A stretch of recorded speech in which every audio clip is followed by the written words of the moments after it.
article. Mommy, mommy, wake up, mommy. I remember yelling at the top of my lungs as my mother lay in a coma, slumped over the bathroom tub.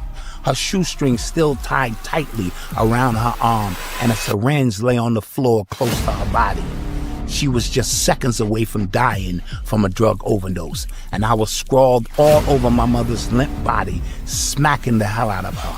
I was pleading for her to wake up. I remember turning on the cold water in the tub and pouring it all over her face, trying to wake her up. My yells turned into cries of desperation as I still got no response from the woman who I loved so much. The woman who took care of me, the only woman I knew. As her head lay cradled in my arms, I saw her life begin to slip away. She no longer looked like my mother. I pushed her eyelids open to see if she was still there, but all I got was a cold, empty stare. What more could a 5-year-old do but cry and ask God, please don't let my mommy die? Then, as if my cries were being heard from above, an angel was sent to me. Not your ordinary angel, but a black knight in shining armor. That black knight was my Uncle Chris, who emerged seemingly out of nowhere, towering over me with an aura of invincibility. As he stood in the doorway, suddenly I didn't feel so helpless. I didn't feel so alone. If there was a God, he or she had answered my prayers. My uncle, who was much bigger and stronger than I was, began to resuscitate my mother, smacking her much harder than I could. He picked her up and placed her into the tub, running cold water all over her body. He told me, run into the kitchen, look into the refrigerator, and get some milk. I stood frozen for a second. I'm thinking, milk?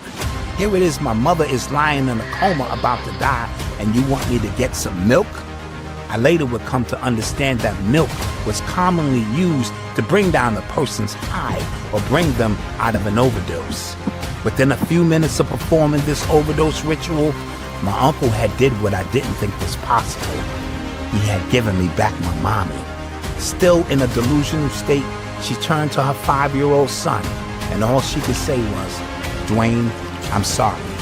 So happy that she was still alive, all I can say was, Mommy, I love you.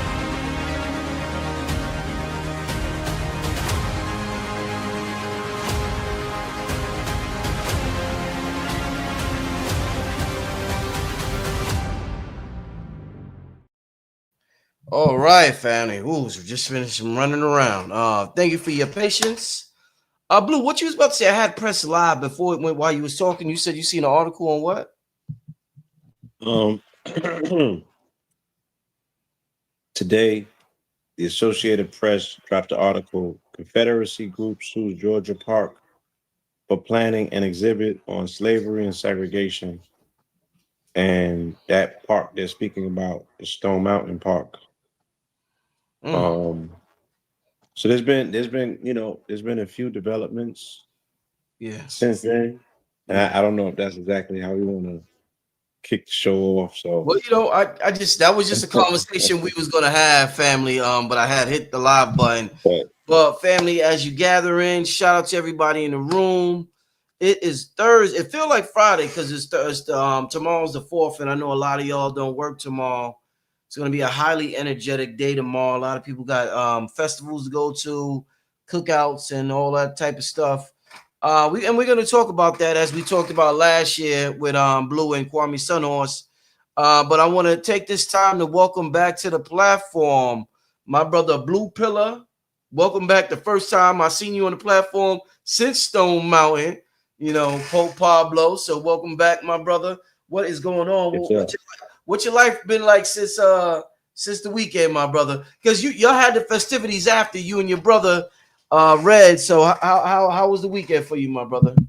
Strong, was definitely strong. And it again, it carried all the way into June 30th, which was a very monumental day for a lot of different reasons. June 30th was the 8-year celebration of 444.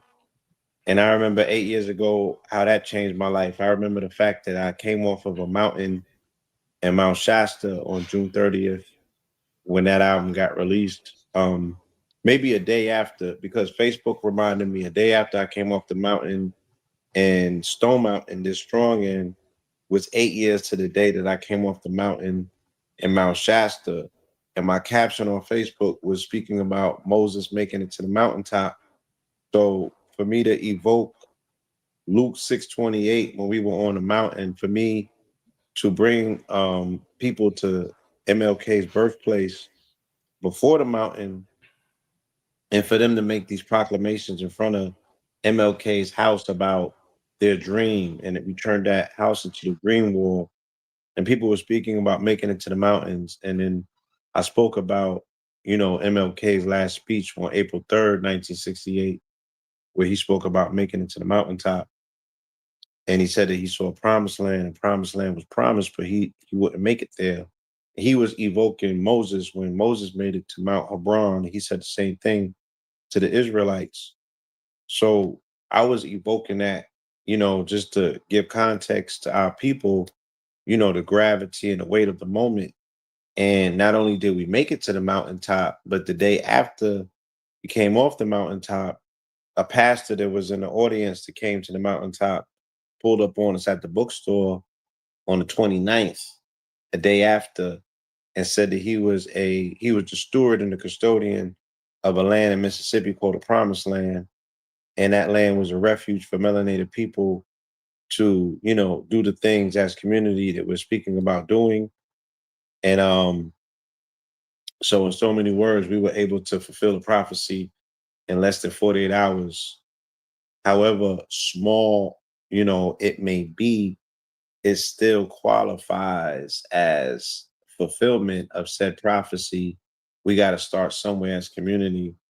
And why not bring it back to our origin, to the naval point, especially when we're speaking about energy centers. The Mississippi Delta is the pinnacle point where a lot of this gumbo started, and everything has to be corrected at. The redress, the restitution, and the reparations, meaning the repair that has to be done to those ancestors in that particular part of these said country. We got to recognize them first because they were the first Americans. Indeed, indeed. No, definitely. And a couple of people I definitely off the camera, Blue, I want to talk to you about Mount Shasta also. A lot of people when I did the show with B-Dale yesterday and we was talking about coming in 2027, a lot of people was asking about Mount Shasta, and I told the family, well, Blue Pill is my Mount Shasta connect, so I gotta talk to Blue, what's going on with that. So that's something I will talk to you about definitely off the camera. Yes. How long does it take have you made it to the top of Mount Shasta, like the tippity top? Like, how does that work? Yeah, there's different ranges on the mountain, and it's the mountain region. So everything, there's the main Mount Shasta, and there's different other mountains in that area, in that region, that are very popular for hikers. And I've made it to the top of some of those. Okay. But the summit, the very top of Mount Shasta itself, I have not. It requires, some very, you got to have that gear.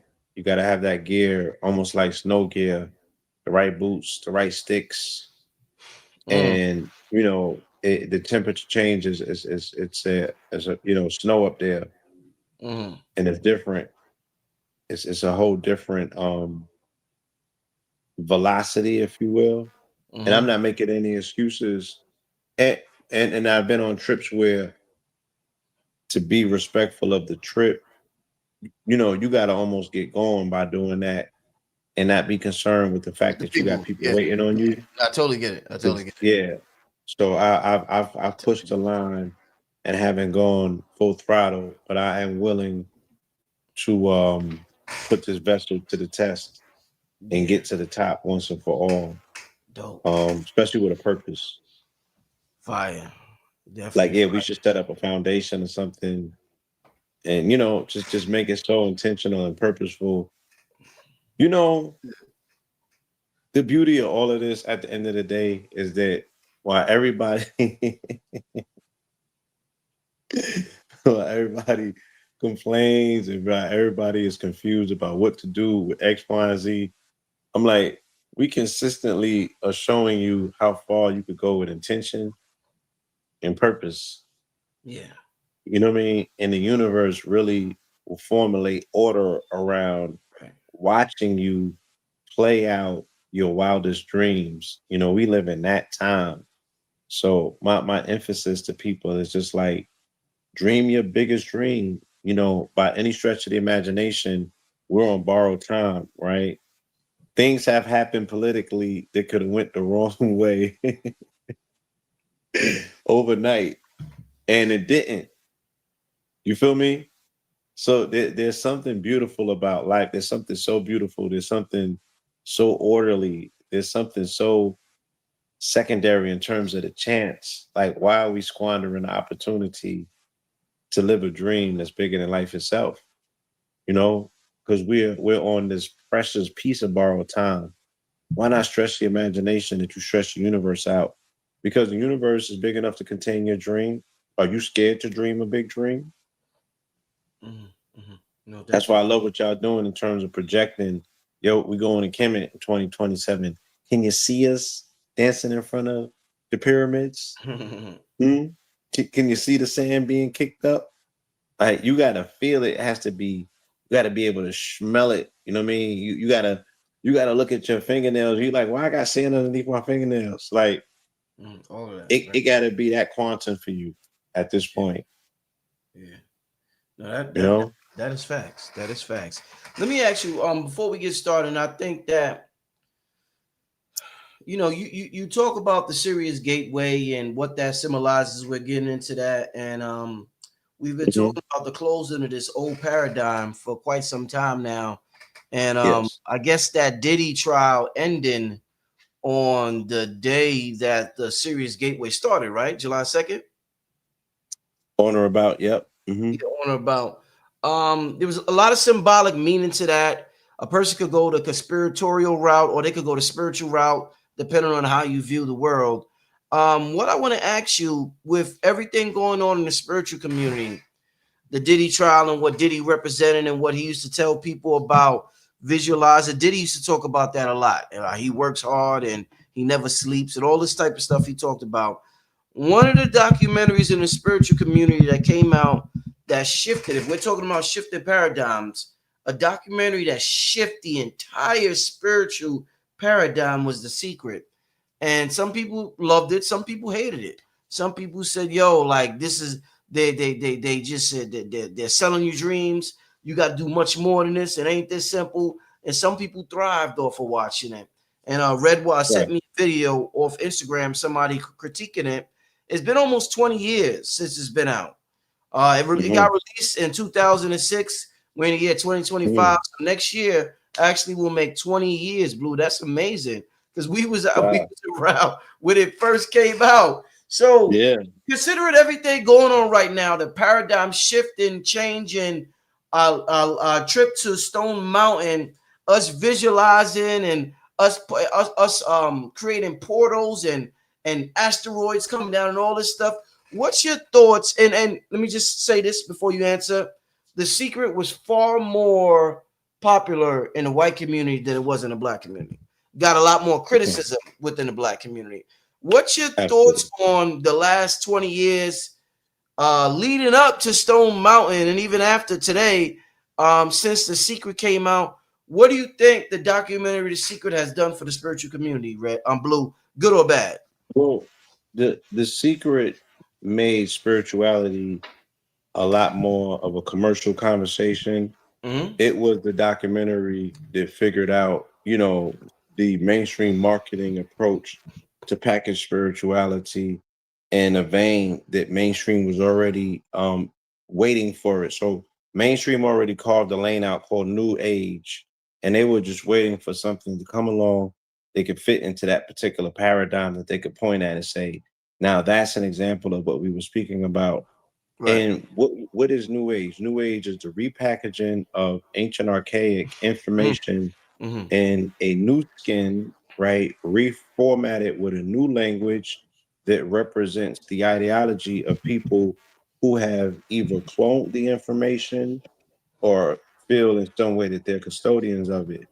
So, if you will, a new priesthood, and kind of the thought leaders that came out of that particular movement, they somewhat represented a spiritual priesthood, and a lot of them were associated with Oprah, who they said, she was giving birth to Yeah. a new pantheon of quote unquote thought leaders or priesthood. Um, I got an opportunity when I lived in Los Angeles. I attended the Agape Church with Michael Beckwith, and I saw him in real time. And he was in the documentary for those who don't know. Yes. Mm-hmm. Yes, Michael Beckwith was one of the standouts. And uh our opportunity, even in consciousness, to see somebody outside of our tighter, constricted, concentric circles talk like us, and to some regards look like us, at least as a melanated man that was speaking high level metaphysics, and he was accepted, amongst a community that didn't necessarily look like him. So the conversations that we were having amongst us in smaller groups that we felt was contained maybe to what we were doing, we found out that it's also a conversation that's being had on a larger stage and with a larger audience.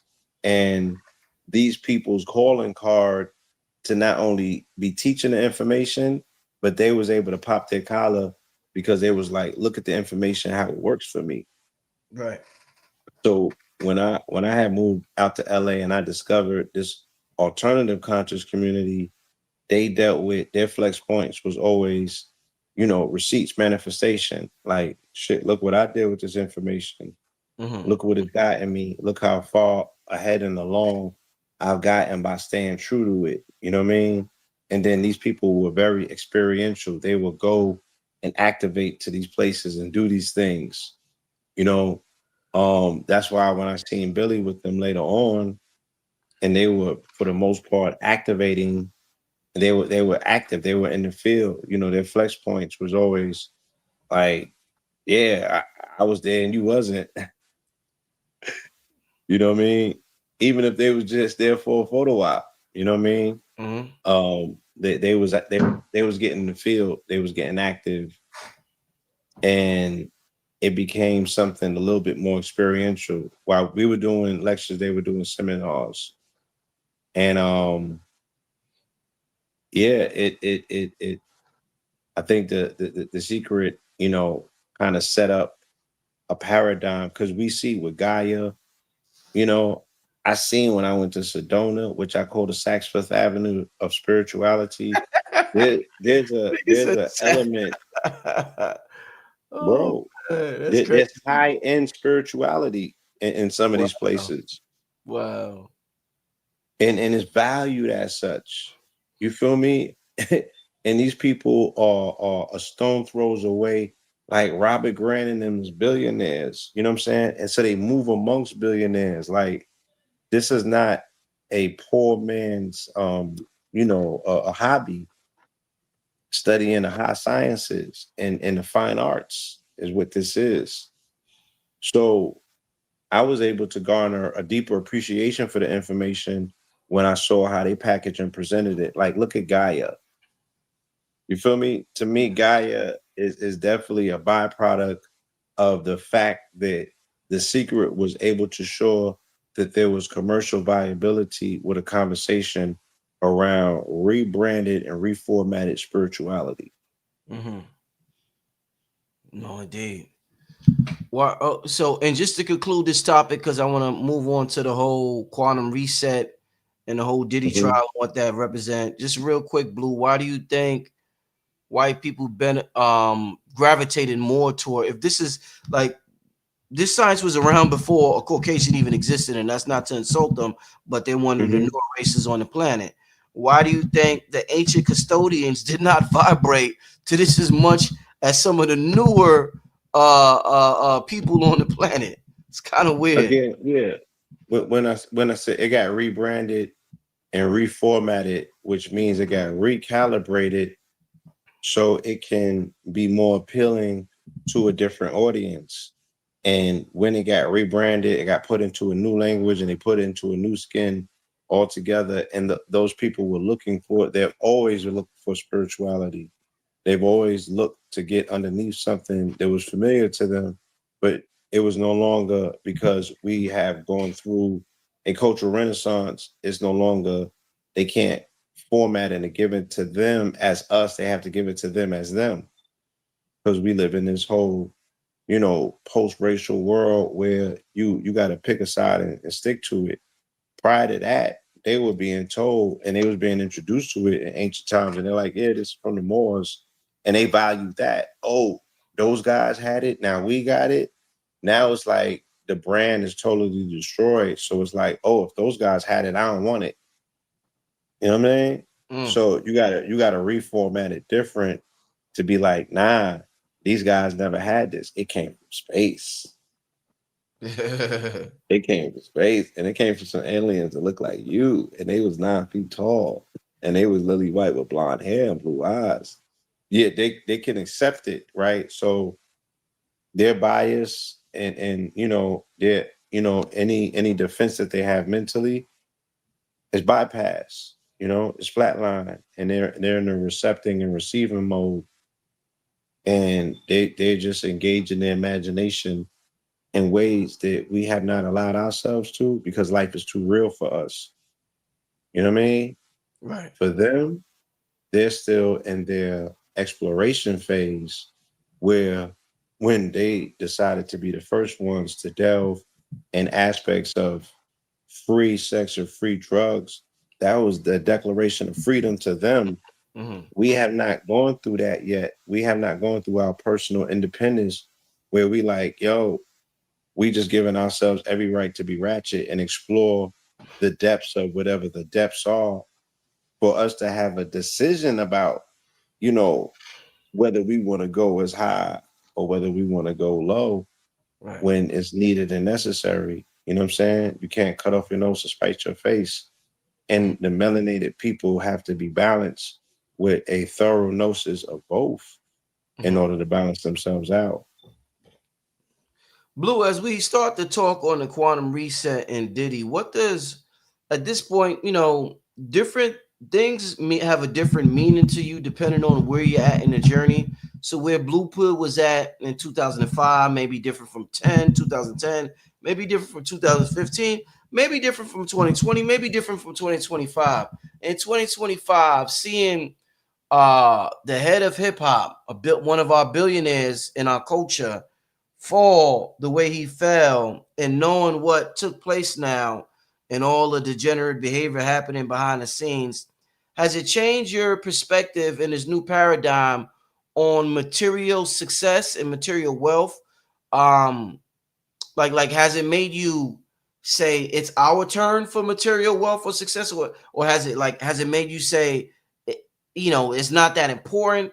Like, where you at right now with material wealth and success? Again, and it's wonderful being that I'm back in New York, you know what I'm saying? And I'm able to circle the block and really remember some of my origin points. And Yeah, when that fork in the road was presented, and yeah, I made a personal decision. I've been presented with many offers, and right. I was like, nah, I'm gonna just go over here and take, the hard route, because it deals with me not abandoning spirituality. Immorality and spirituality, to me, go hand in hand. So what does that look like? You doing something that you gotta hide, right? Mm, What's the morality in that? And there's no spirituality, because you can't hide anything. If you're spiritual, then you know that you're wearing that. Everything is reported, you know what I'm saying? And things are gonna happen accordingly based on that contract that you entered. Because your decision to do something or to not do something enters you into a contract. And that contract goes with you everywhere that you're at, and you suffer the consequences of it. or, Um, or reap the benefits, either or, or right? reap the benefits, Yeah. right? So to me, it's a confirmation that I've always had about remaining true to self. You know what I Yes, mean? sir. Yes, sir. Even when it is not as attractive, even when it involves the longer route, you know what I mean? when there's, maybe there's no instant gratification immediately involved with it. You know what I mean? Mm-hmm. And you might really need that appreciation. You might really need that as a particular payoff. Right. And then you like still, nah, it takes a lot to say, nah, consistently have the faith to know that things gonna work themselves out, even when there's no evidence to suggest so. Mm-hmm. So I feel affirmed in knowing that yes, those things were always taking place, Mm-hmm. and everything that glitters or shines Amen. definitely ain't gold. Indeed. Blue, what's your thoughts on, like I said, hip hop culture, one of the most influential cultures on the entire planet. We all know by now. You and Red did a magnificent job on that breakdown, that hip hop breakdown. Like, Um, yeah. I forgot what the name of the show was, so people could check it out. But it was absolutely amazing. Um, what did the Diddy verdict represent to you, spiritually and musically, for, I guess, for lack of better words, black people all around the world? again, I think that it was very interesting. It coincided with the passing of the Civil Rights Act of 1964. Okay. And when we look at the shadow of what's going on right now with birthright citizenship, Mm-hmm. all the way up into this reframing of the king in this country. So again, my observation has been since January that this country is divesting in the investment of the dream of quote unquote Black America, and they're replacing one king with another king. Mm. And the king that they've replaced is MLK. They did that purposely, Mm-hmm. ceremoniously on January 20th when he refused to sign the ratification of MLK's being a federal holiday next year, Mm-hmm. then removed the bus. He's just been doing a lot of systematic things. Mm-hmm. 30 days after he sat in the seat, Mm-hmm. after he finessed Eric Adams, he put the tweet up that said he's the king. Mm-hmm. Right now, he returns to that energy with this New York mayor candidate, and Mm-hmm. he tells him, right, the other day, I'll get you locked up. I got the levers and the pull because I'm the king. You know what I'm saying? And he specifically has this fascination with being the mayor of New York rather than just the president of the United States. So I say all that to say that there's a lot of energy moving and coinciding with recapturing identities, or this concept in real time about what freedom is, or what it entails. You know what I'm saying? Is it a title? Is it something that someone can give you? Is it a feeling? Is it something that we feel that we've earned? You know what I Mm-hmm. mean? Mm-hmm. So yeah, these are some of the most interesting times. Mm-hmm. And then they coincide, like we said, with the Sirius Gateway. The Sirius Gateway, Sirius as a constellation is called the Independent Star. You know what I'm saying? Mm-hmm. We're dealing with this concept of Pluto and Aquarius. Pluto and Aquarius is we the people, freedom to we the people. Mm-hmm.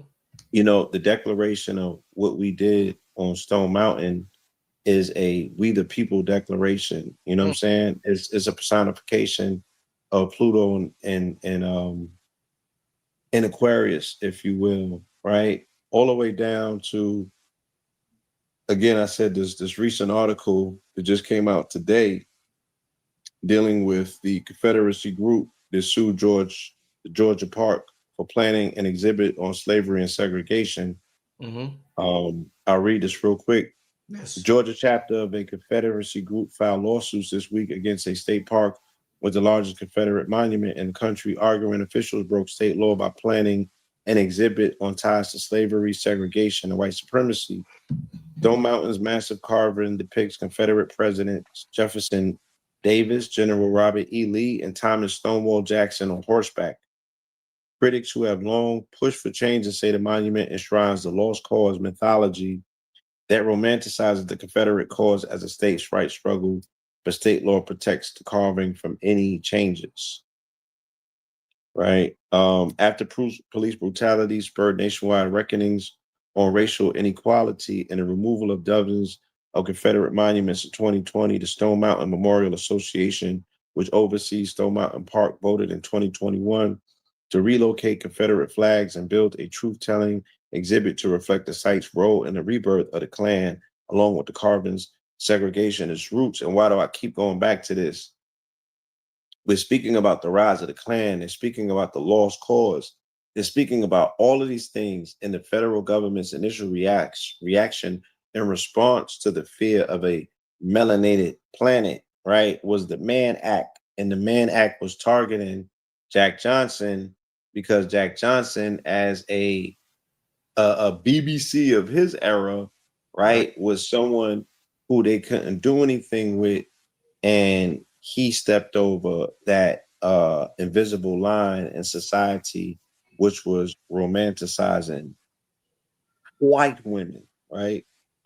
So what And was the doing it Mann in Act exactly? For those who, what was the Mann Act exactly? so the Mann Act, they charged Jack Johnson with bringing white women across state lines, and they considered that transporting prostitutes across state lines. And because they commodified their bodies and made them property and classified them as quote unquote prostitutes, crossing state lines made it federal because you're transporting this particular contraband from state to state along federal highways. So they made that a quote unquote federal crime, and they was able to throw him in a slammer. They couldn't get him on anything else, but this is the way that they were able to abate his melanated black virility, his sexuality, which they felt threatened by because white women is hella choosy. And if he was able to brand himself as the prototype of who and what is to be chosen, then again, those are the things that turn the tide. You feel me? And they have formed many a weapon just to fight, our natural selection. They have formed many a weapon to fight our natural selection. And somehow we always come out on the top as number one. And this outcome will bolster that, where it will make it seem that this new iteration of melanated, unapologetic masculinity, regardless of it's fluid or not, is unapologetic. And he's going to stamp a new era for bad boys. Mm-hmm. This is not going to incentivize them to not want to be bad boys and grow up to be good men.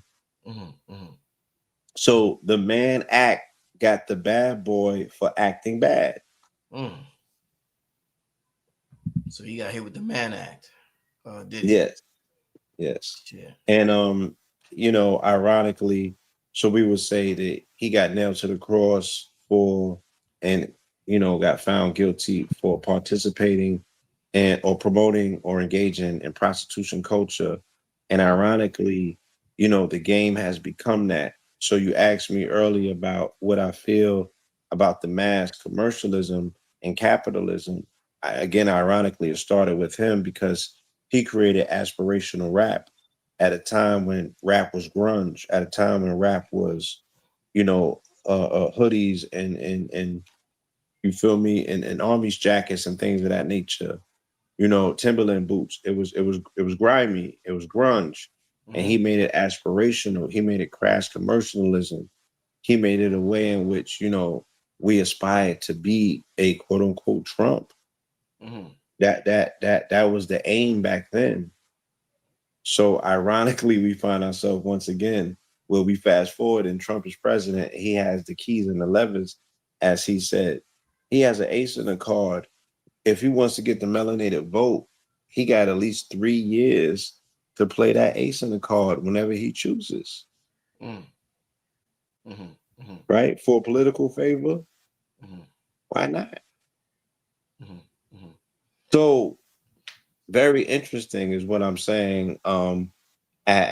We see civil rights, but we understand that as civil rights. And this Civil Rights Act, or this observation of civil rights, showed you that once again as well, melanated men, if you got the bread, if you got the money, you can play the game, because that's all it's going to come down to. Right? The illusion is about, you know, what size casting machine can you afford?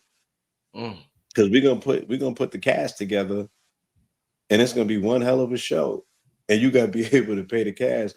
If you run out of filming money, you know, then your movie might have an alternative ending. Blue, let me ask you, in this quantum reset and what's going on, and as the old paradigm falls and a new paradigm rises, you know, when we talk about the old paradigm, black people naturally, a lot of black people think about you know, old white men, the old white structure falling. And what I want to ask you is, during this beginning stages of the golden era, do you think, me and you talked about some of the issues dealing with black people that may surprise people that we may not have to deal with white people. Do you think the bigger threat to the new paradigm is white people out of white genetic survival, or black people out of pure jealousy and I want to be the head nigga in charge as we open up this new paradigm? Yeah, it's gonna be proximity politics. So the things that are nearest and dearest and closest to you are gonna be the things that attempt to distract you, again, in your way. First and foremost, the primary layer of resistance is gonna be the niggas that are stuck in the old paradigm, you know, politics of wanting to be the one, you know, self-aggrandizement, or, you know what I'm saying, always wanting just to see the dollar sign and the money in the movement rather than the momentum. You know, those are the things that I foresee would be the parts that have to be removed and exercised before, you know, we would be able to form Voltron and go up against that final level boss, which would be mincemeat with unity. You know, I think, or hopefully, the people know how strong and immense unity is, and the level of cosmic resonance that it creates is a whole nother cosmic body, y'all. Y'all cannot even see how magnanimous it is, but it's an entity into itself. And there's nothing that can stand in front of us and remain whole. Let me ask you this, Blue.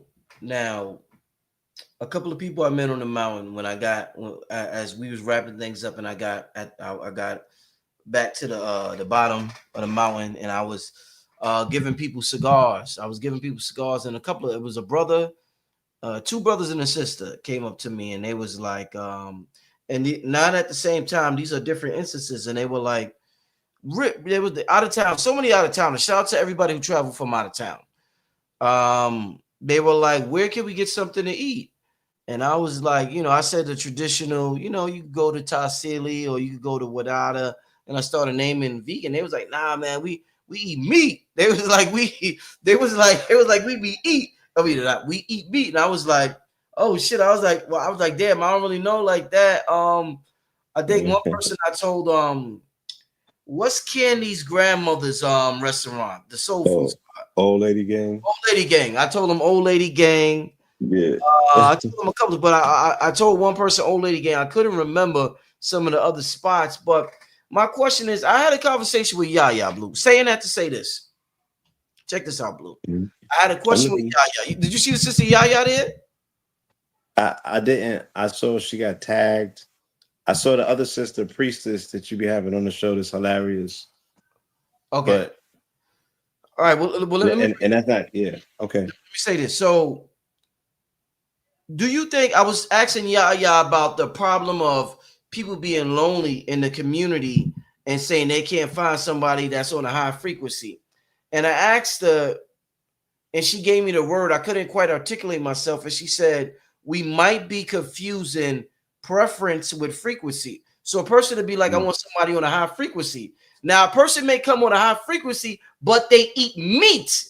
but they eat beef.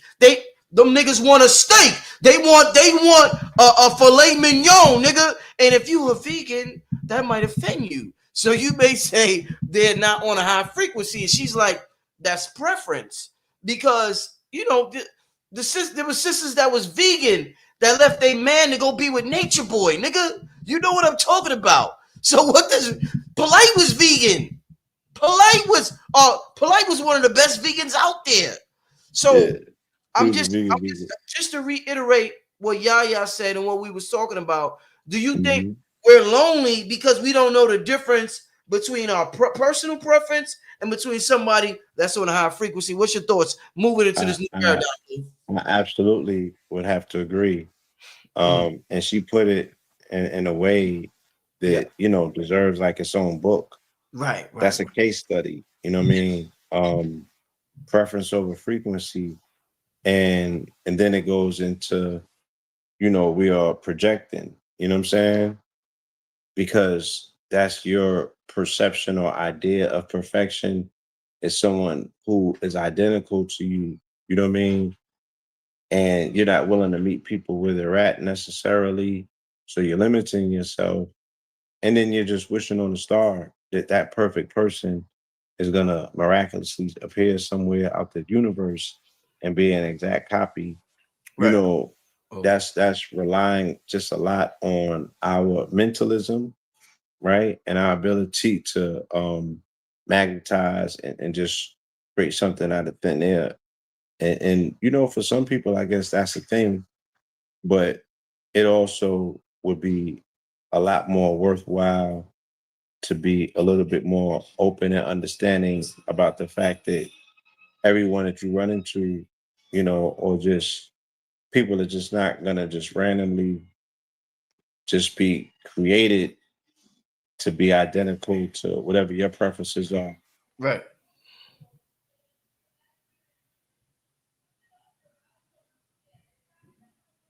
Yeah, Blue, you on mute. Blue, you know you're on mute? Yeah, I did. I had to Okay. ask somebody to turn the music down. Okay. Okay. But that's you know, for the most part, you know, when people are saying that they're lonely, first of all, that's a voluntary proclamation. Um, I think that it's very self-limiting to continuously say that you cannot meet somebody. You have to change the energy to change calibration of the direction that you are expecting to magnetize somebody into your field. Um, and if you yourself are not there, then you know you're looking to possibly look to work with someone because you yourself is still working on you. So why do you think that you deserve perfection? You know what I mean? And it goes back to that, like the arrogance as well.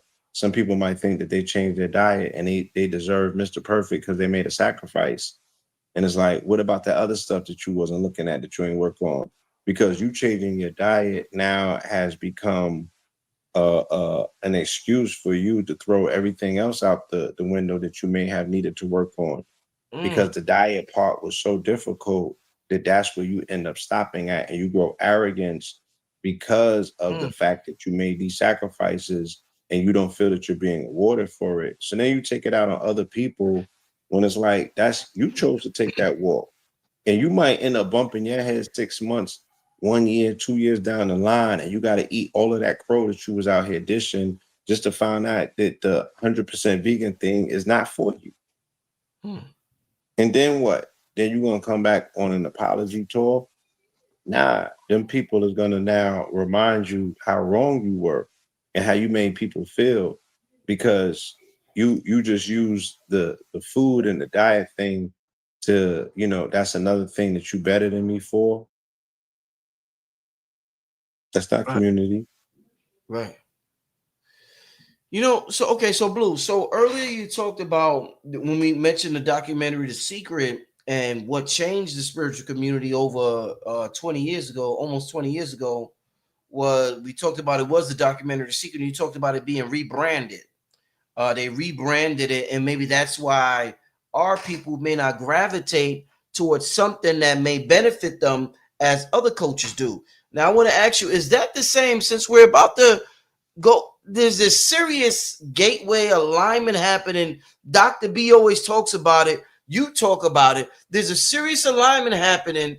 And because the alignment has been rebranded as July 4th, do you think we're making the same mistake with the holidays that we may make with certain literature or books? And that because it's been rebranded, we don't get the benefit of the energy like other people. So the other coaches are celebrating it, and maybe that energy, which does not discriminate, is penetrating them, but it doesn't penetrate us because maybe we are not in alignment with it. Do you think it's happening with the holidays the same way as it did with the secret, my brother?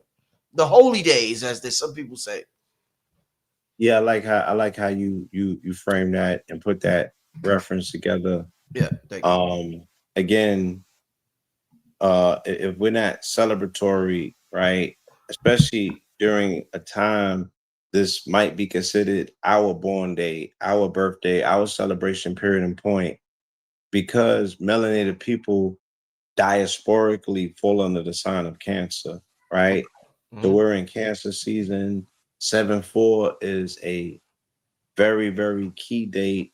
The initial build out of the quote unquote Washington alignment with Sirius was started by Benjamin Banneker Bay, a Moor.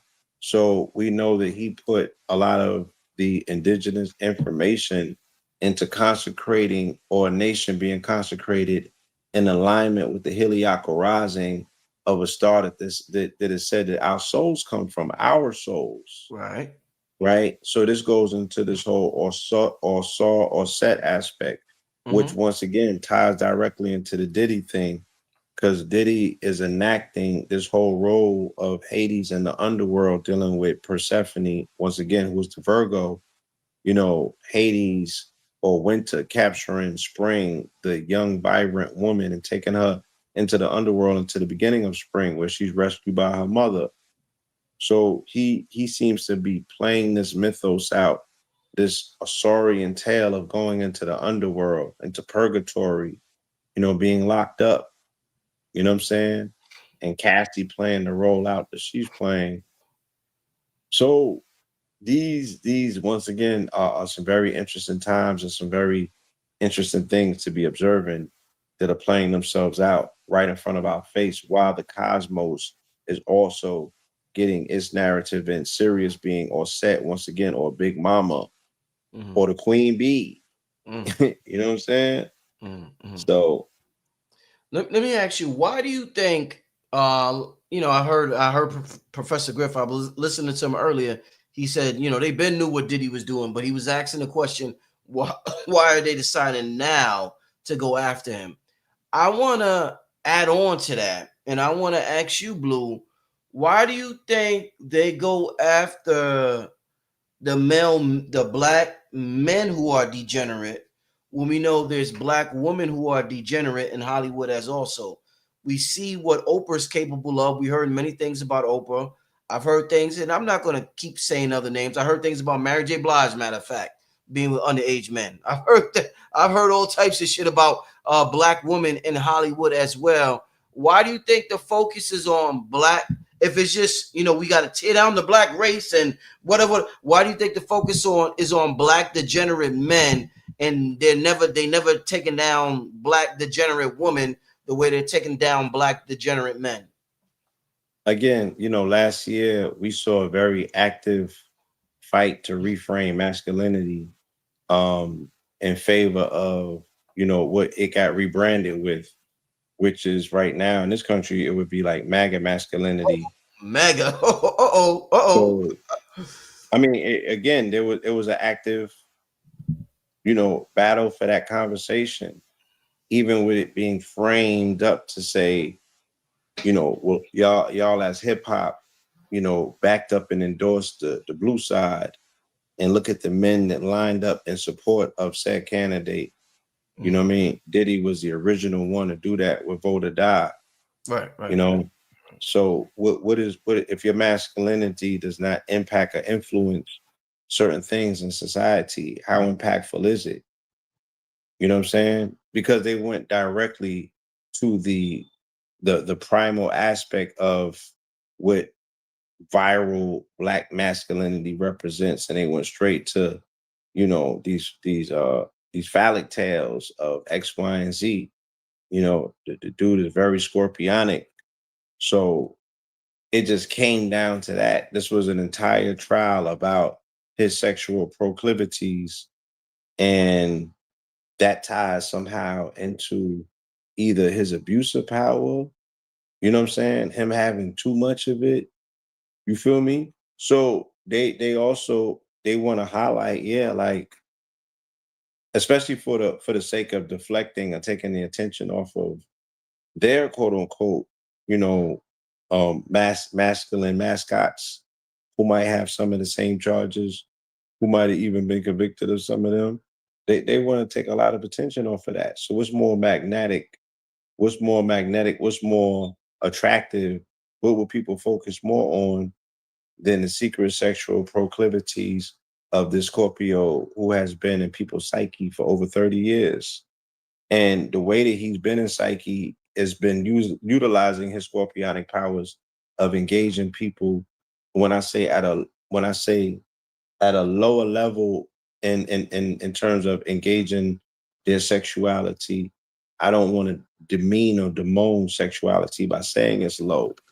I'm saying that, you know, he did it through suggestive music, marketing, and things of that nature to play directly to suggestive marketing using sexuality, you know. Yeah. So for him to be the one that carried the cross of it, and then for him to be the one, as 50 says, oh, this bad boy, you a bad man for beating the Rico. You know what I'm saying? Again, is it a vindication of the abhorrent behavior that we all seen and we know about now?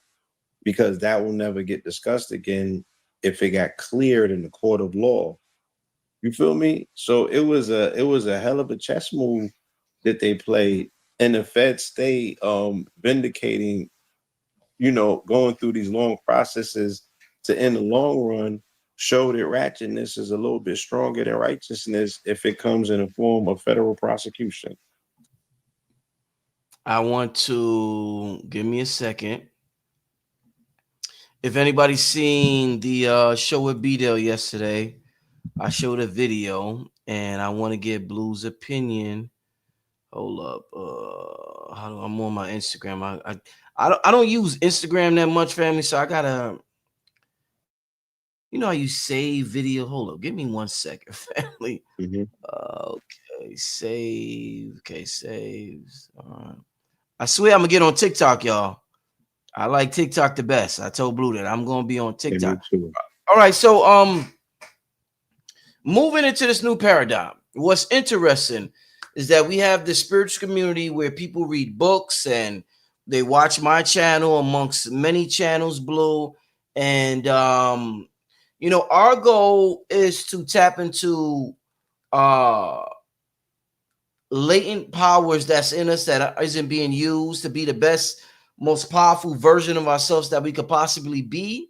And that means things like telekinesis, telepathy, all types of things that we see the X-Men and the Marvel characters do.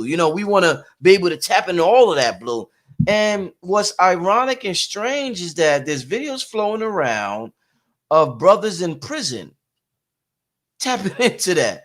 Now, my boy Sean, Sean, his Mm-hmm. son, be at my crib, Judah. He said, yo, he's seen this in prison before. He said that, yo, he's seen dudes do this before in prison, and that there's not a string attached. Like, there. Oh, wait, how do I get rid of this? Oh, shit, hold up, yo. Okay, Mm-hmm. you able to see the screen, Blue? Yep. So he's making the card levitate and shit like that, right? And there's, for the last 3-4 years, I seen video after video after video of jail dudes doing shit like this. So I'm like, and I'm that's why I'm like, let me ask the jail dudes. I'm like, yo, dudes who've been to jail. I don't want to say jail dudes, but dudes who've been to prison. And they're like, nah, they be doing that shit, yo. I don't know what the fuck is up with them. Why do you think, with all the books we're reading out here, and I asked B-Dale, but I want to get your take on it, we're tapping into all of this high science, seminars, workshops, all types of things. Then here comes a brother in prison, and the people in prison are saying, yo, he really doing that shit. Make it a card levitate or whatever. If that's true, Blue, well, let me ask you, do you think it's true? And if it's true, why are they able to tap into it instead of the people who are into all the books and watching all the lectures and, you know, all of that stuff, Blue? You know, you just flashed a poster right before this came up, and the poster says silence is golden. Yeah. And, you know, we really have to appreciate the aspect of not only solitude, but slowing down to catch up to yourself. And when people are in these situations, when they're forced to sit with themselves, when they're forced to listen and hear themselves, when their gifts can actually catch them and they're not always on the run and their gifts be on the heels of the catching up to them, but never actually catches up to them, this is when people develop, you know, a lot of their latent gifts come to the surface because they're actually in an environment where they can know themselves. They're actually in an environment where they're spending time with self. And they're actually an environment that if they do put their minds to something, right, minus the distractions, the mind is super duper powerful. Now, this is an interesting, you know, declaration or observation. I remember being incarcerated in the 90s, and they used to tell me about white inmates that could do this. And they would always say that they were Satanists. Oh, this right here? This right here. Mm-hmm. Yeah, so Yeah, they always did things they said with cards. They right. would throw the cards up and the cards would stick.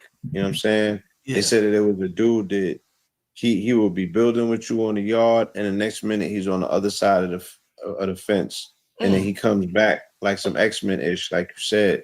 And the emphasis was always with them. The white boys was telling them, they was like, "Yeah, I'm only here because I agree to be." You know what I'm saying?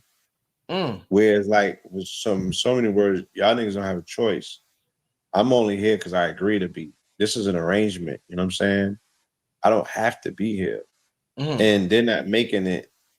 They're not making the condition for me. Like, you know, we ain't got it bad. Y'all got it bad. We don't got it bad. They don't be treating us bad. Like we volunteer and get this over with and get back to, you know, whatever it was that we was doing. So I just thought that was kind of wild. Fire. That they were swearing by it. I didn't see it myself personally. Yeah. But and then I started, you know, I did see some of these videos popping up lately online, like you said, where they doing a lot of stuff. But I also see the videos of it's a young boy, and he got a whole group. He started a school of kinesiology. I don't know exactly if it's kinesiology like Dr. B. Sirius is teaching, but it's them that it's I think they call it not so much telepathy. They're able to move shit with the energy in their body and their hands. They're knocking down cups. They shooting energy across the room. You know, they're knocking down objects and things of that nature. They're doing it with their intentions. They're pushing energy to do it.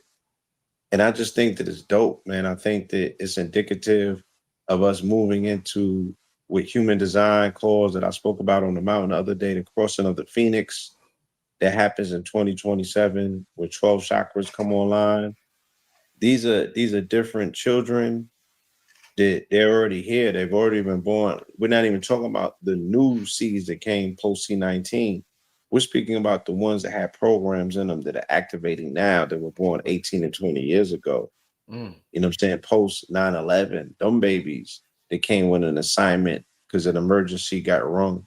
Emergency bell got rung. These babies are coming now like an emergency bell. Look, they're happy, but they're not smiling. They're smiling, but they're not joking. These babies got different demeanors on them. They got a different continence altogether. You like, baby came here to work.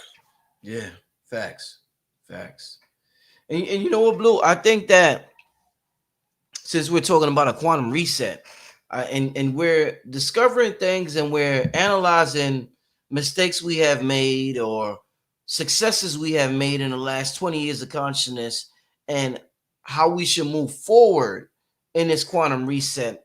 I personally think, Blue, the same way when we have melanated dominant individuals, and I'm not trying to single out anybody who's not melanated dominant, because I know I'm my channel's all over the world, but let me talk to my people real quick, family. Or y'all, let me talk to my people real quick. We need a lot of help. I feel as though the same way they stress, they tell people, they say, yo, they said if you melanin dominant, Blue, you need more sun, or else you're going to be vitamin D deficient. Because of what your body and your skin does and blocks out the sun, you need more sun than the average person. So you have a bunch of melanated people, dominant people who are vitamin D deficient because they need more sun than the average person. I think the same way we need more sun than the average person, we need more silence than the average person. So a person who may not require to tap in that much silence, I think we need to establish a connection between melanin dominant individuals and silence, the same way we established the connection between melanin dominant individuals and the sun. Blue, it's the same thing. That silence is just as powerful. Listen, you can learn more in silence than you can watching a 5-hour video from the greats Bobby Hemming or Phil Valentine. You could come up with the most powerful epiphany in the world, Blue, from silence. How you think I came up with the Stone Mountain idea? Gathering the masters, nigga. And now I need the Godfest. Pure silence. Blue knows what my life entails. So just like I was telling people, it's a beautiful, boring life. You know how people be like, well, my life is a beautiful, boring. I might have them write that on my beautiful, boring. I live a beautiful, boring life. And what that means is that I have this unique relationship with what most people despise. Well, what most people despise, I got a beautiful relationship with that, Blue. So I feel like that, Blue. We got to reestablish that relationship with silence, Blue, in this new paradigm. We got to, Blue. It's not easy for the normal person. The world is very noisy. Yeah. Yes. And even their mind, you have to go through extraordinary lengths to really master calming your mind down enough where it itself can be quiet enough to let you appreciate the stillness of your environment. Shout out to this brother, the young brother, I forget his name. He's from Virginia, and he watches the channel Young Brother. And the people on our last Shasta retreat, they can attest for this, because the minute we got back from down the mountain, he told everybody. But we had got so far, and you ask about getting to the top. Me and him on this trip decided to leave the pack and go for the goal as far as we could go, because we was already the furthest out. And we was like, we why stop now? Like, we can get up until they call. Let's go as far as we could get. And we went super far, or the furthest that we've ever been. And it was so still that there was no sound. I never experienced stillness to a point where it got so still that it was nothing. It was no thing. It was no sound, and nothing was moving. There was no breeze. There was nothing. It sounded like we was on a sound stage, and they just cut all the sound. It was a Truman Show moment, and it went from being like, when we caught it, we said something and it ruined it. Oh man! But it was an eerie stillness that it was like a no thing. And the only other time that I experienced that is when I had a Kundalini experience, and I shot out my body into like the space, and it was black, it was void, it was nothing as far as the eye could see. But nothing, but you still saw the nothingness still ripple as a wave. And I couldn't see or hear anything. And it was somewhat eerie because it was just so silent. But that's when I heard that there's like the only thing that exists in the universe is love. And it was like, like the father voice. So I was like, wow.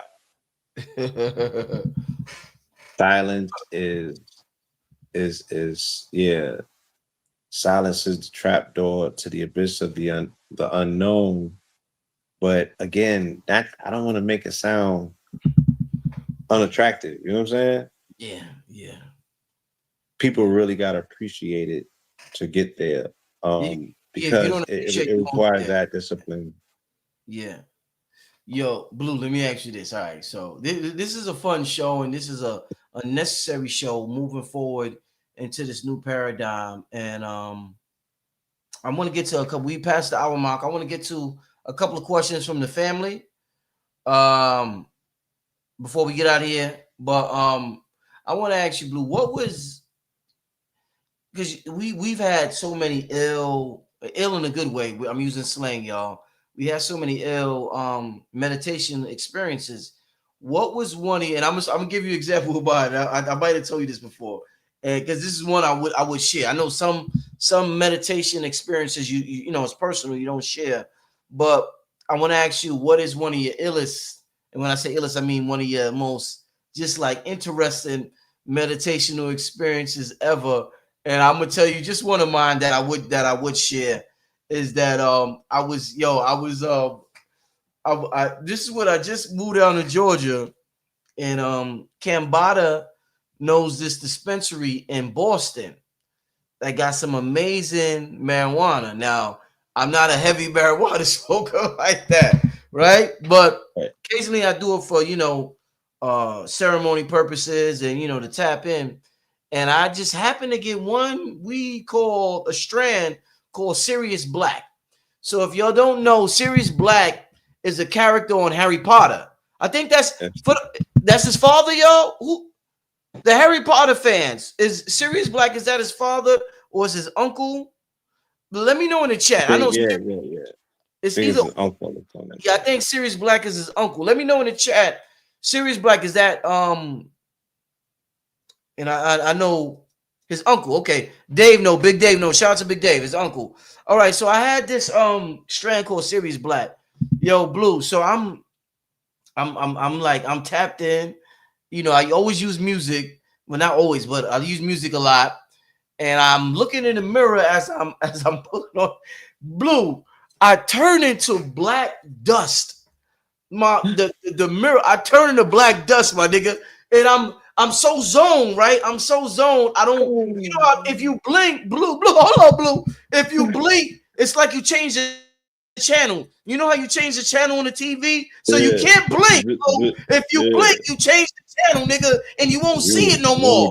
So you You have was to reading. learn how to not blink sometime. So that's a science. That's a whole nother science. Learning how to not blink so you can see that channel. Otherwise, you're gonna change the channel. So I don't blink. I'm watching that channel. Nigga, I turn to black. That's I'm like, what the fuck is going on? But I won't blink because I'm so interested and intrigued by it, right? And the shit is just crazy, bro. It feels, and I'm looking in the mirror. I'm like, nah, this can't be happening. I'm like, this can't. I am not black.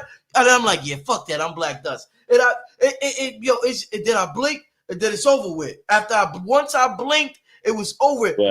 Blinking is a science that our ancestors knew that they're not teaching us about, bro. We talked about this on God Power, Blueprint for God Power, bro. But blinking, if you learn how to not blink, you won't change the channel, bro.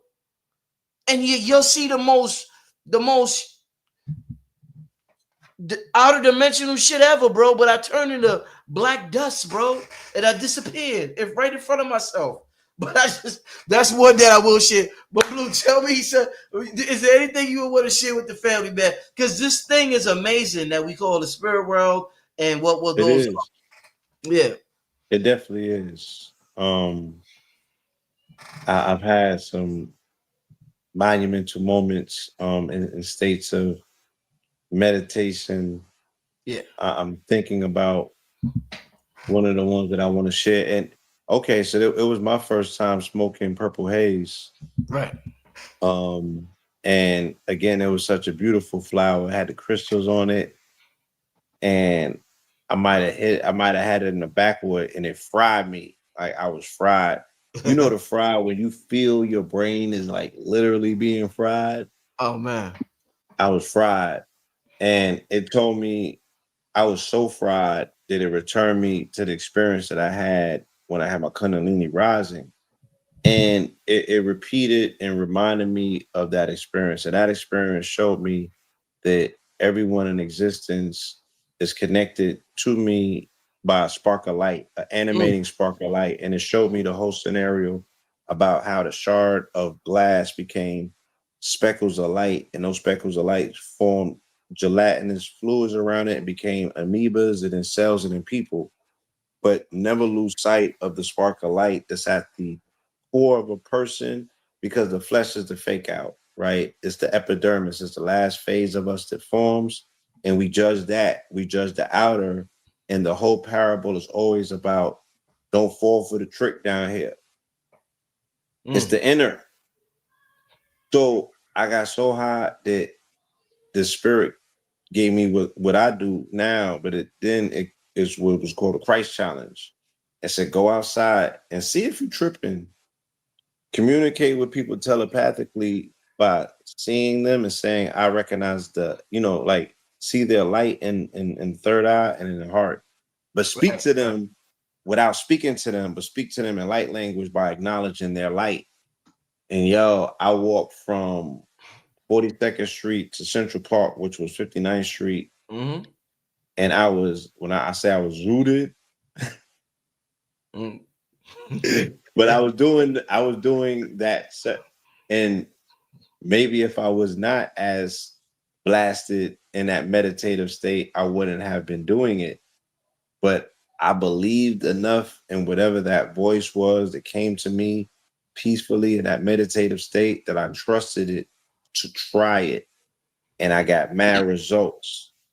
And from that, I was able to show and prove to myself that, oh, yeah, we're energy first. You know what I'm saying? Mm. And race and all of these things are illusion. We participate in the program, and some of us have signed up for certain levels of it.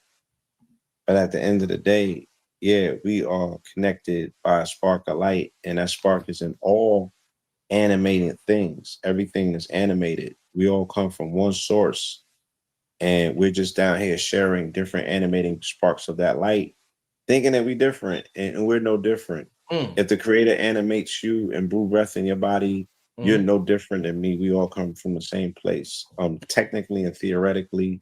Mm-hmm. And that's freedom, that's independence. And I pray that we all get there to that vast level of understanding, in life. That's the beautiful eureka point where we can all get along when we understand that. Indeed, indeed, family. Yeah, let's really tap into the silence more and more, especially as the distractions increase on social media, and people are looking for their dopamine fix and Hmm. the drama and the trauma. Let's really. I'm gonna start my afternoon silent joint of videos again. I took a break because I was really concentrated on the Stone Mountain thing, and but I'm gonna get back into that very very soon, family. Let's continue. Let's get to some of these questions. Let me see. There was one that Blue, they want to know what is the governing energy on the planet as exemplified by a governing body. I don't quite understand it, so I don't know if you understand. I don't understand. Yeah, I don't quite understand that. Okay. Yeah, if you could elaborate on that, that would be amazing. But I quite don't. I wanna understand it, but I quite don't understand it. I do too, but Yeah, I yeah, don't. yeah. I definitely want to understand it, but let me know. Elaborate on that, and we'll get back to that one. Give me some more questions in the chat. I just seen one. If Blue, if you okay, how does someone who studied demonology get 7 years to rewrite, translate the Bible? Goddamn, I don't. I think that they're speaking about King James. Before King James wrote the King James Bible, he Mhm. wrote the Bible of Demonology. Okay, okay. And I think that they're answering their own question. I don't want to get too disrespectful and deep with it, but you know, a book of spells is a book of spells. And Solomon had to know that knowledge too. You know, King James gets a bad rap, or what? Nobody got nothing to say about Solomon. And he developed the 72 seals of Goetia. Let's keep this thing. Let's keep this thing moving, Blue. Randall wants to know: do you think when some people get high on coke and stay up for multiple days, they tap into something? Yeah. Anytime that you break day and you get past that 24 to 48-hour zone, you are piercing the veil, and you're definitely gonna end up on the other side of that plasma, seeing certain things, stepping into certain realms where you have not experienced the reset. You know, when we speak about the planet experiencing the quantum reset, your body has to go through a somatic death. I think that your cells are only templated to exist for so long to hold the charge of this illusion. Then you got to reset them and start all over again. And if a person is not going through that by getting rest, it's almost like they almost end up in that place that they showed in the movie Constantine. Yeah.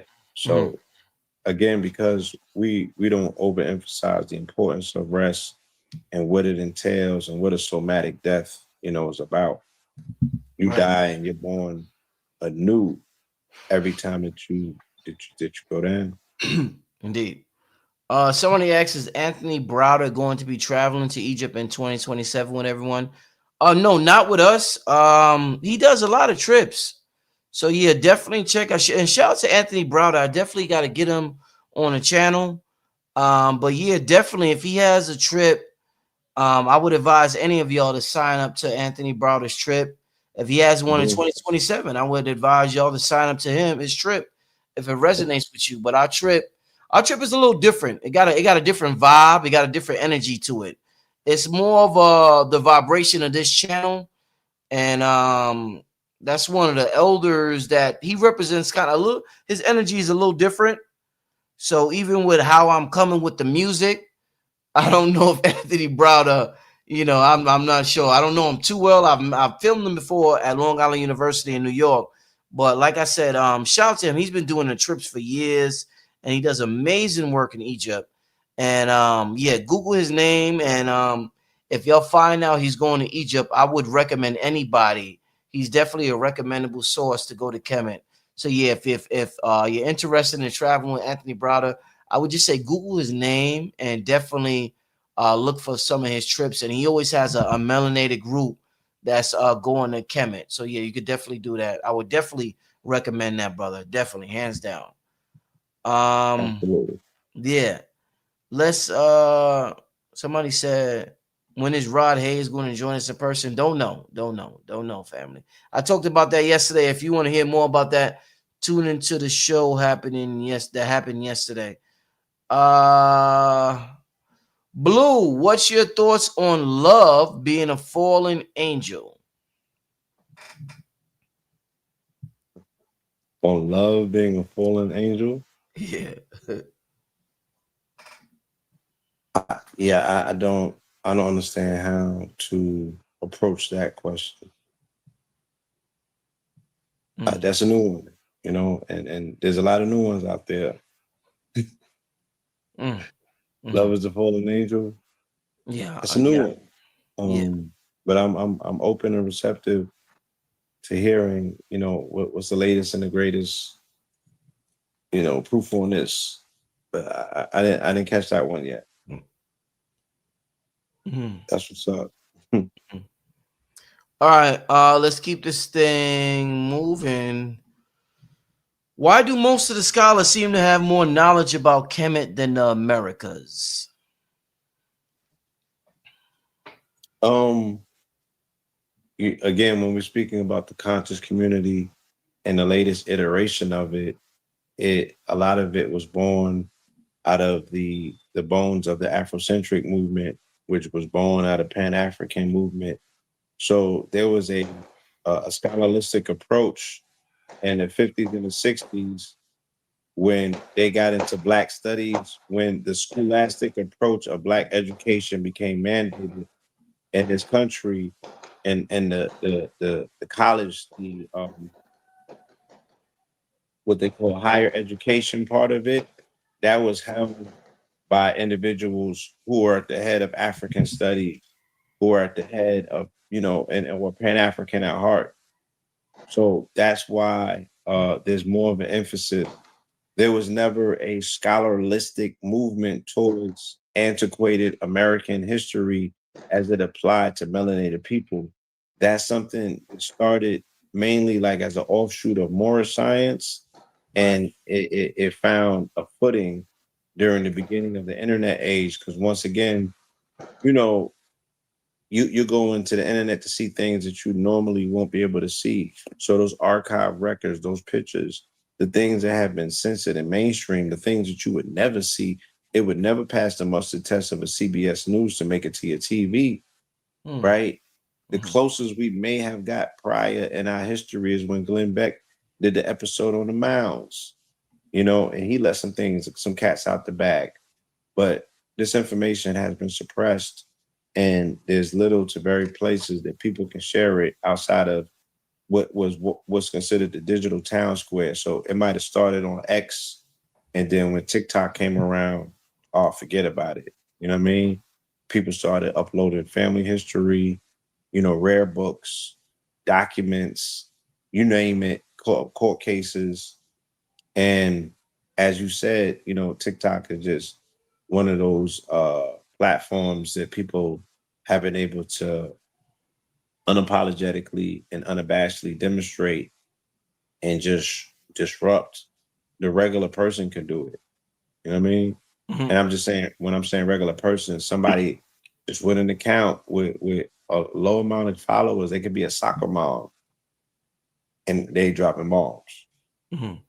Blue, let me ask you, the whole when brothers have because I remember when I was planning the trip to Kemet with Billy, and he was talking about taking the people. He was like, "Yo, Rich, we gonna see these statues of brothers who had long locks. You know, the brothers who got the long locks.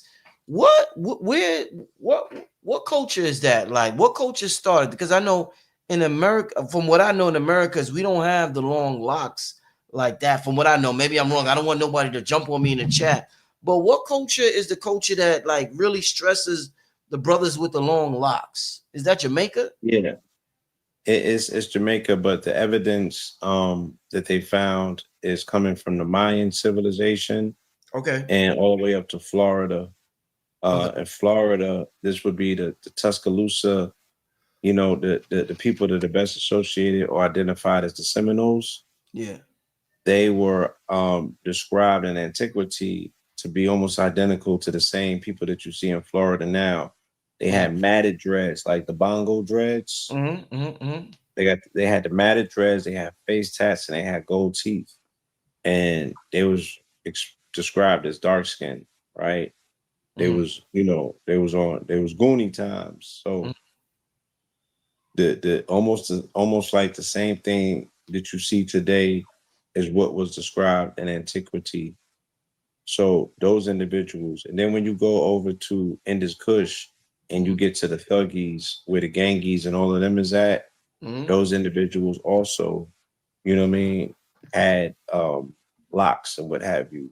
Mm-hmm. Mm-hmm. Mm-hmm. And then um Rastafarians pick it up as a form of protest later on as their iteration, you Mm-hmm. know what I mean, of expression.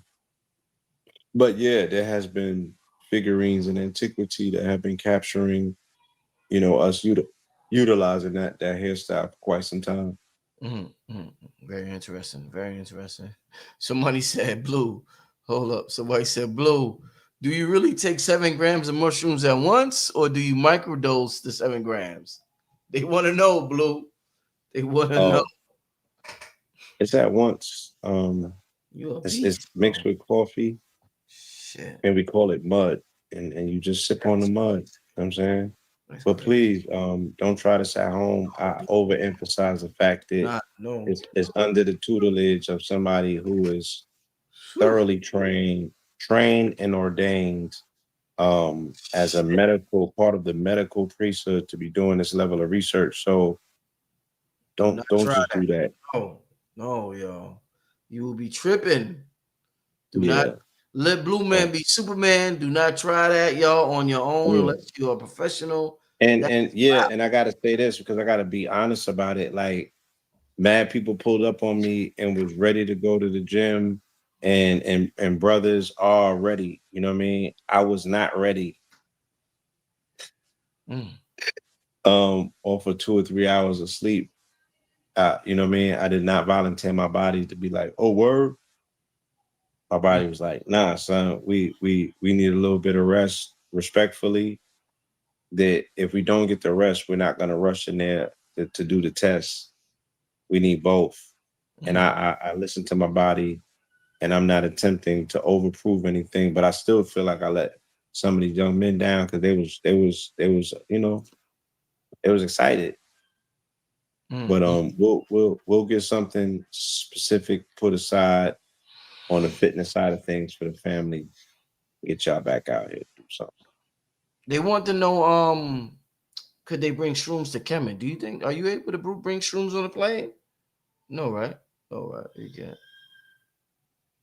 Yeah. No comment. Yeah, but yeah, they as things are standing at the current moment, that would not be a recommendation. No.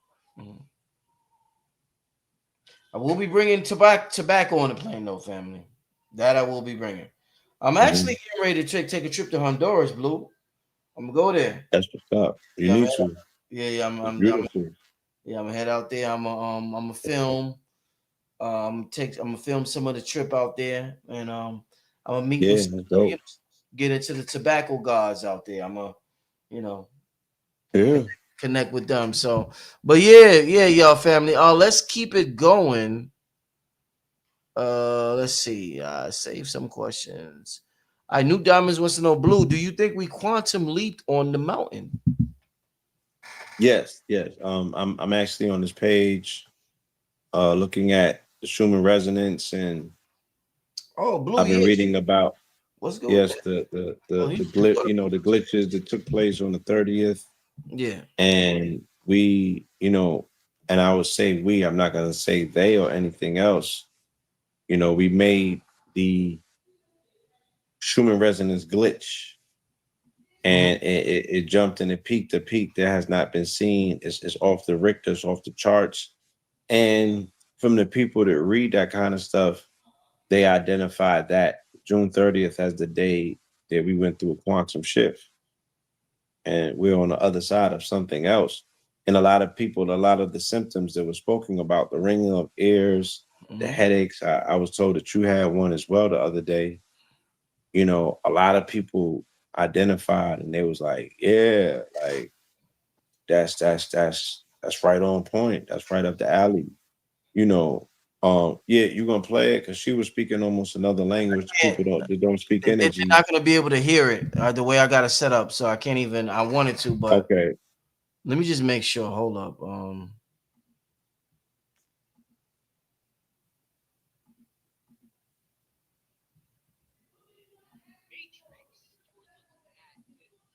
Can you hear Blue? It's No. very faint, very low. Yeah. You know what? Hold up. Hold up. See, the grid was glitching like a dying mainframe. There you go. It's not nature. This is quantum law erasing a fake broadcast. This is the second harmonic. It's never supposed to hit 18 hertz. That's threshold collapse territory. And yet it pierced it twice in the same day. Translation? Your nervous system felt that before your mind caught up. If your ears were ringing, spine was buzzing, memory was glitching, this is why the mimic timelines bled out.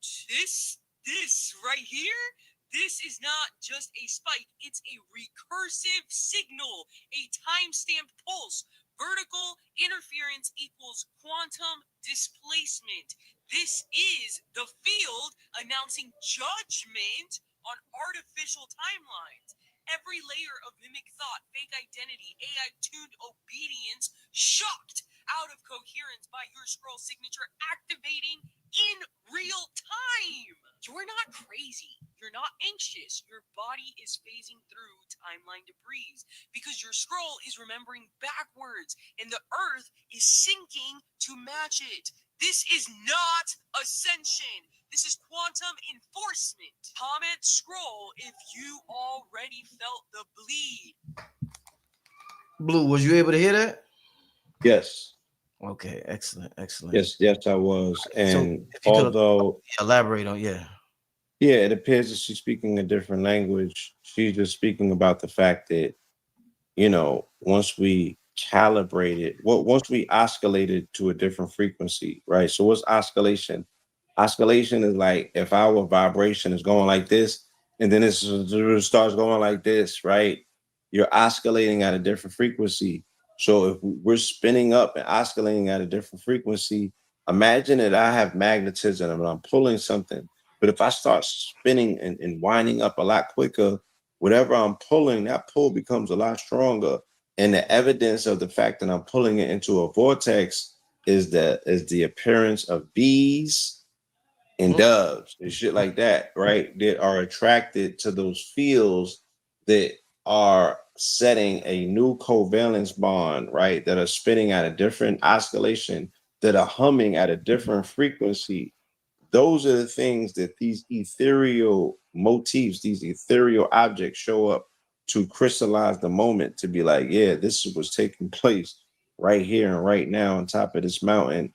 You know what I'm saying? Because this is the signature that we show up to signify. It's the signature that we show up to signify with our presence, to let you know what's taking place. We put the cherry on top. So that's in so many words as she was just explaining energetically what the planet was going through while it was making these changes.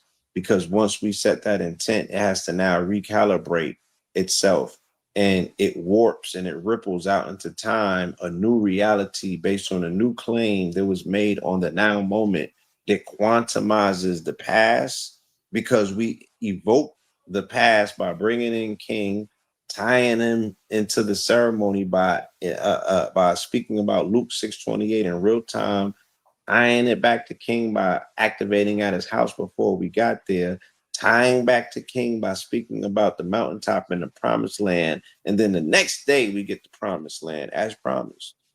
So yeah, we're timeline shifting. We're fulfilling the mandate of the King. We're fulfilling the work that was incomplete with him. If even through symbolism, the fact that we have enough audacity to invoke it and speak about it like we can do it, but it actually get done. Again, we show up as community, and our intentions may be so magnanimous that you either one don't think that they're gonna activate or happen in this lifetime, you know, or again, too, you just have the audacity to be like, yeah, I'm gonna pick up. It's laying on the ground, ain't nobody else picking it up. You know what I'm saying? Shit, let me pick it up and put it on where where it's supposed to be. Let's see if we could get some power out of that. And there's power in that. You feel me? It's a lot of power in what we did as community, and it's going to open up the realm of endless possibilities, simply because we showed up as community, as one. This is bigger than any one of us. This is community. This is a new body. This is a cosmic body. It's a melanated body. It's a body not of dry bones, but it's a body of consecrated elderly bones. The bones that was in the crowd was 60, 70, 80. So those bones that we're speaking about are quartz. They're crystallized. They're crystallized with memory. Those memories are responsible for the strumming and the humming that goes into the instrument, which is the bone that, connected to that crystal, that piezoelectricity. If the stone is ringing, and if your bones is ringing, you know what I'm saying? And if your dome is ringing, then you're gonna start ringing up the dome of the firmament. Shit, we may have cracked it. Yo, hold up, Blue. Red is in the audience. Red, I need the Voltron shirts. We need to start giving out the Voltron shirts. With a little twist or rebranding. You know how the European rebrand everything? We need to rebrand Voltron Red. Can we get the Voltron shirts, Red? We gotta touch it Voltron up this weekend. We need Voltron energy as brother say in the chat. Yeah, we need that Voltron energy, Red. We need that. Blue, let me ask you this as we wrap up the show. Magnificent show. I can't thank you enough, Red enough this weekend. Festivities, teamwork makes the dream work. You brothers did an absolutely magnificent job, not only on the mountain, but with the festivities after the mountain as well. So, teamwork makes the dream work. I want to ask you this, my brother. Moving forward, this quantum reset, I'm super hyped. I'm excited. After this, when y'all charge, like I'm so charged from this energy. After this, I got my phone right, and I'm getting ready to. I'm gonna go zone out to some music. I'm gonna go in front of my house, and I'm gonna zone out, smoke a cigar, and all that shit. Y'all need to take advantage of the energy while it's present. So I want to ask you this, Blue. Yes. I want to learn from my ancestors, right? Mm-hmm. They were able to do things we weren't able to do, Blue. The way they view solidity, what we call matter, is different from how we view it. They say they were able, at one point, they were able to walk through walls. They were able to manipulate objects. I showed you the prison video, do different things that we weren't able to do. And they say perception is everything. So our perception is way different from theirs because we use a different language than they use. The English language, Phil called it light code lockdown. Yes. If everything's spinning, Blue, everything's spinning, right? And the faster it spins, let's say the faster it spins, it appears to be solid. So as a kid, if you grew up in the hood, you ain't have an air conditioner, you had a fan. As a kid, you're curious. So you got the fan there. You gotta stick your finger in that motherfucker. So when you stick your finger in the fan is spinning. It hurts. Mm-hmm. The fan is spinning. But if the fan starts to spin even more and more and more fast, it'll just be solid. It'll hurt in a different way. It'll feel like a wall. But the fan wasn't spinning that fast. It was spinning fast enough for us to know that it was still spinning. But something like this is spinning so fast, we don't know this is vibrating and spinning. We think it's solid.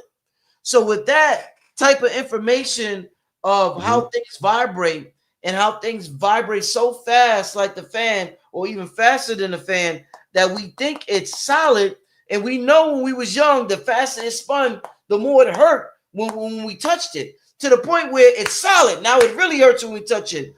How can we use that information, Blue, moving forward with this quantum reset and a new paradigm to really view matter in a different way, different from what we viewed it in the last 1,000 years, Blue? I want to look at matter in a different light than what we looked at it before, because that is a thought process that will completely shift everything, Blue. How can we do that? Right.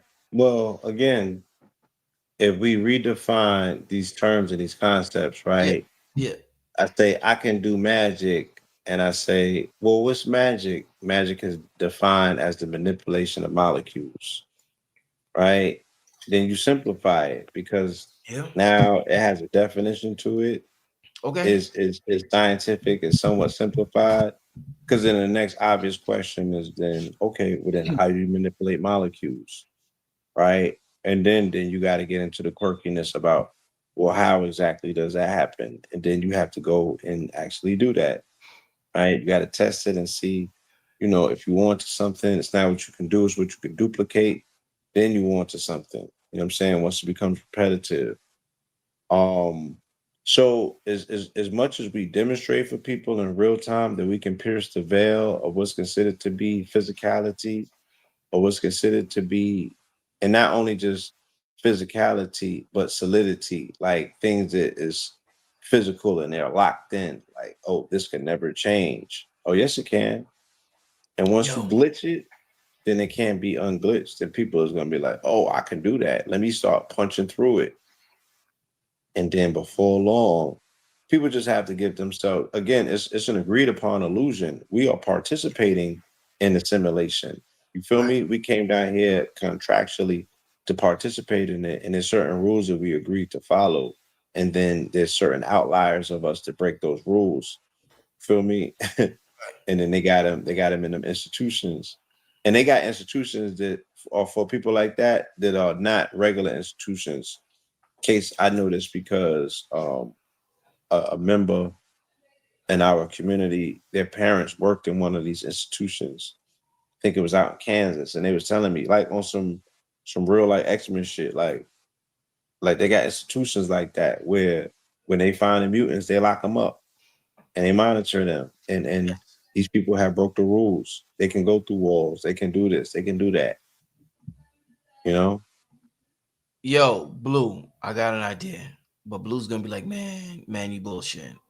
Because me and Blue was supposed to, a couple of years ago, we talked about a book called Gratitude Attitude. that we were Yes. working on. Blue, I need you to have faith in me when I say this. Are you I'm gonna have listening. faith in me, Blue? You gonna have faith in me? I got it. You saying it in front of the people. I'm Look listening. at you, you looking up there, nigga. You ain't even looking. You looking up there. Blue like that again. Blue, you looking up there. That Blue, that listen. I'm gonna tell that's you. the voice from on high. That's like trust. I I'm was like, Blue. okay. Blue. I got the down. I just got it. The download, Blue. Listen to me, man. Please listen to me, Blue. I got the download. All I'm right, listening. listen. We need to come out with, let's say, December, the winter solstice of this year, right? Check this out. The Magician's Dictionary, where we rewrite the English language is the ultimate spell. We are redefined, just like you redefine the weekend to strong end. The weekend, we Mhm. need to redefine words. We talked about this concept before. And Bobby mentioned a book to us called The Functionary, where there's a brother who Mhm. put funk to all everything, all the words. We should I come out got it. with the magician. Yeah, I got it too. We should come out with the Mhm. Magician's Dictionary, right? Mhm. We're redefining all of these words so that when a person thinks of these words, there's a different thought process that triggers in their mind. Therefore, we can tap into our magic more naturally. We need Mhm. to come out with that, brother. Let's do it The rappers, quietly. they call it slang, and they be like, "I'm gonna make it rain." And when you say "make it rain," if you ask a white person what does "make it rain" mean, well, it's going to precipitate the atmosphere. If you ask a brother what "make it rain" means, we need to come out with the Magician's Dictionary, brother. We need to come I'm up. with it. I like the concept. And the bonus content is gratitude, because after we have the Magician's Dictionary, we're gonna express gratitude for everything that we have. So the bonus content will be gratitude, but the Magician's Dictionary, Blue, I'm telling you, Blue. All right. I'm there. I'm with Winter it. solstice. I'm gonna talk to you about it. I know Blue like, oh shit. Mhm. I waited 4 years for this dude with, well, we were supposed to work on gratitude, and everything happens in a time. I don't know what the hell happened. Something happened. And I started blueprint. I know I started the blueprint series. You went into the blueprint. I went into the blueprint series, but yo, Blue, the Magician's Dictionary is something that the people Yeah, I like that. I That's need. necessary. Yeah, I need, bro. Listen, we gonna talk about it. We gonna do one last question. I don't want Blue. Don't be up late that much anymore. One last question, then we get out of here. Yeah, we gonna do that. Yeah, I see y'all asking questions about that already. We gonna do that. Somebody said, "Do you listen to music in Sanskrit or Hebrew or high frequency languages?" That's interesting. All right. I don't. I need to, but you know what's funny? Okay, look, let me just say this. There's this track me and Cambada got, and for the intro, I wanted. What's the Muslim? What the Muslims make the salat, the prayer? I wanted a Muslim making the prayer before the track, like while the instrumentals playing before Cambada and Lux come on. But it's interesting you said it. But go ahead, Blue. You can touch on that. Yeah, I definitely have the artists that can contribute that. Oh, Very compelling prayer. excellent. And interestingly enough, I was at a producer's spot the other day, and they were showing me an app called Radio with like multiple O's, like OOO. Yeah, I seen that before. Yeah, And yeah, so you can zoom into any country region. and go to any time period that music was coming out of that country. So I don't know. I was in the 20s and I was going to Myanmar and the Burma region, and I was actually like last week listening to Sanskrit music, Uh-huh. and it was so dope because it was so indigenous and indicative of whatever is going on in their culture. You could hear it all through the music. I was hearing Japanese music. There was from the past.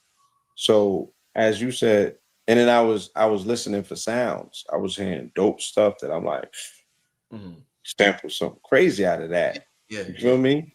yeah. So I definitely think that we should go and as a creative, if you're a producer, if you're into music, you should be looking for international global sound. And again, if you're looking to expand your sound palette and you want to delve into some things that will elicit or excite something in us ancestrally that has not been strummed. Case in point, when they bust the flutes out in 2016, when Future started the wave with Mask On, Mask Off, that sparked something, right? People was like, yeah, more flutes, more flutes. I love wind instruments, you know what I'm saying? Yeah, So yeah. I want to go through a full exploration of indigenous cultures that did their thing on something that might look like a piano, but it was something different. You know what I mean? Or just strings and boards, and yeah, we need to, or we should, as creatives, listen to a wider palette of music, and especially if you're looking to make transcendental music, you should look into the wider palette of spiritual music. There's a pantheon of different cultures and societies to get almost into a ecstatic, orgasmic state of worship, dealing with, how they show up for how they identify their creator in music. Music as a medium is powerful, it's beautiful, and it all deserves our exploration. Proceed with caution, though. Okay.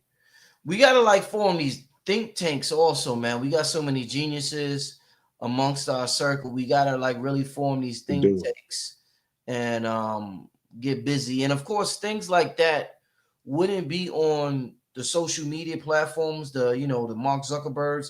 It'll be on our own platform. So I know Blue, and Blue, I need you to get you on here. Another thing I need to do, I need a lot from you, Blue. I need a lot this year from you, and every year. Blue has been instrumental, heavily instrumental in the creation of this channel. For those who I've said this before, from when I rebranded myself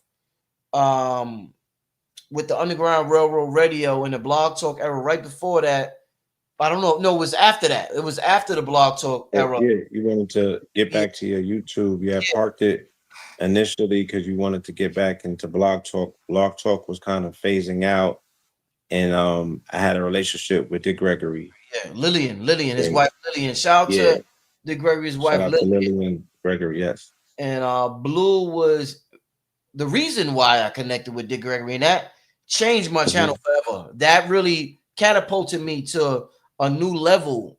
Whereas, and I got more views back then. I said it, I told the story plenty of times.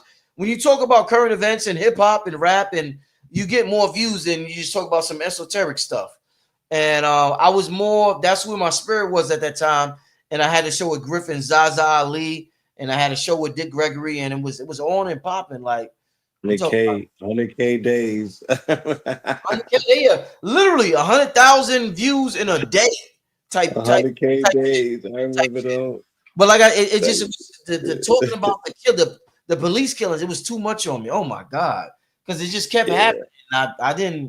I was getting the views, but I didn't feel good, y'all, inside. Just continuously talking about it over and over and over again. So I had to pivot. But yeah, wow, amazing show. Blue, the Magician's Dictionary this December. The bonus content, the gratitude for just Oh man, this is. I don't want to get crazy. I don't want family. It's all Kevin. We going to listen. Kevin about shots. Oh my God! Do you know what the next 5 years is going to entail in consciousness? Oh my God! This is going to be absolutely amazing, y'all. This is going to be absolute. It's time. The time we all waited for. Do y'all know? Oh my God! The time we all waited for is right. God damn it! Who would have thought? Who would have thought? Man, Blue, my brother, I love it. I appreciate the show tonight. Thank you so much. Tell the people your contact information so they can get in touch with you, my brother. Family, I am in New York City. I will be at the International African Arts Festival, Commodore Barry Park, July 4th to July 6th. That's Friday to Monday out here in Brooklyn, New York. Pull up on us. I believe Red will be in town as well. We'll have a full activation out there on the field. I have my brother Ty with me. We'll be doing in some breathing, internal martial arts. He has a clearing technique that he helps people do for their trauma. So again, New York has been asking for some activation. They want us to bring some of that energy off the mountain and disperse it freely throughout the union. So New York City, I will be in the building. The Pope will be definitely in attendance. For the I got my site back up, cosmicdust.com, COZMIKDUST.com, goldwater.com is still a necessary part of people's everyday initiation. I was in the gym with this today, advocating with the good people here in Brooklyn. What else we got? KTL Plus. Shout out to the family over there. Bookstore Gallery. Even though we're in New York, family, the bookstore is still open. And the ATL, tap in with the fam over there. And Yap It. Download the app Yap It. Use Blue Pill as the referral code. Big things are happening over there on that social monetization platform. So we're excited. There's so much that we still have to share, so many things that are still being built out in preparation for the community, for the circle of winners to bring us to the fullest level of victory. Please, family, stand in your uniqueness, own the moment. You earned it, own it. You earned it, own it. If you made that hike, this is your moment. You know what I'm saying? You need to continuously build out on it. You feel me? Share the good news. Tell friends and family, but also be still enough in your personal self to receive the downloads, receive the fullness of the transformation. Some people are just in their cocoon, they're just in their chrysalis phase. Allow it to work, family. We're not even a entire 7-day period, a loop as of yet. Allow the magnanimous magnificence to matriculate through your being. Have grace with yourself, right? But please know that you are one of the ones, if you made it out there that beautiful day in June on that mountain. Also, okay, so two things before we get out of here, Blue. I want you to come on the platform. I need you to put together the illest presentation, brother. I need you to act like I don't know, you was at the United Nations or something. But I need you to put together the illest presentation because I know you're getting involved in other social media platforms, building your own platforms. And I want you to talk to us, make a presentation about the future of monetization on the internet.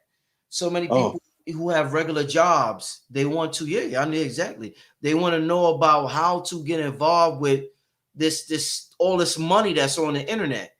So I need you to teach us all about whether you're a musician, whether you're an actor, whether you're a comedian, whether you are a podcaster, about how does all this money get made on the internet. It goes to different. You got people that get money on YouTube. You got people that get money on Patreon. You got people that get money on Spotify. There's so many different areas to get money. And I know you've been studying that, the publishing and royalties and all that stuff. I need a epic, Blue. I need a crazy, well put together presentation. Yeah. Yes. Okay. I got the master class. We gonna show y'all, and this is not even a workshop. Just make sure you get that book, The Magician's Dictionary, this December. But Blue gonna give y'all a masterclass on YouTube. We'll do that hopefully before the end of July. I'm gonna talk to Blue about that. Another thing besides that, Blue. So we got blue pills. Hold up now. Hold up. I need. Why did Vicky Diller send me the what she got the gavel? What's that called? The gavel. Yeah.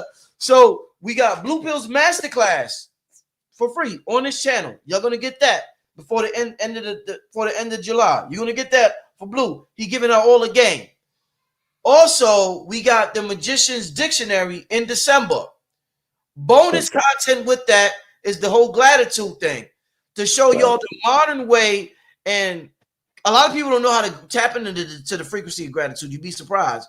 But there's a way that we modernize certain things so that we're able to tap into the frequency. We're going to show you that.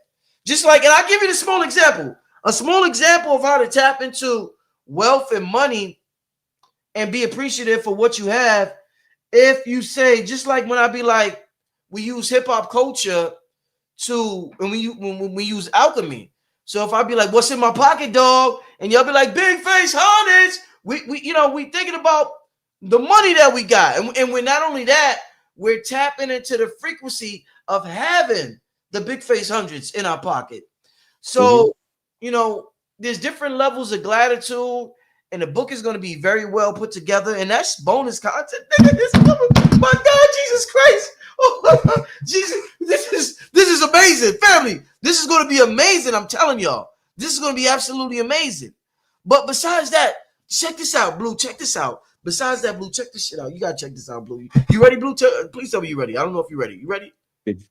So we gonna be in New York, Blue. Guess who I'm linking up with in New York. Guess what's going down, Blue?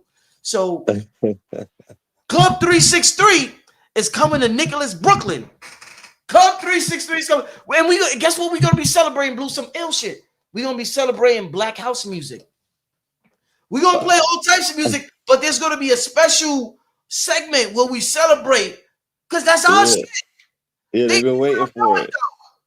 We got a whole. Oh my God, we gonna be celebrating Black. Club. They're gonna be so appreciative. If you in New York, it's gonna be absolutely popping. Either late July, early August. I'm gonna give y'all the exact date, but I'm gonna line it up where Red and Blues in New York. We gonna be doing a jog. It's oh my God, Jesus Christ! This is that.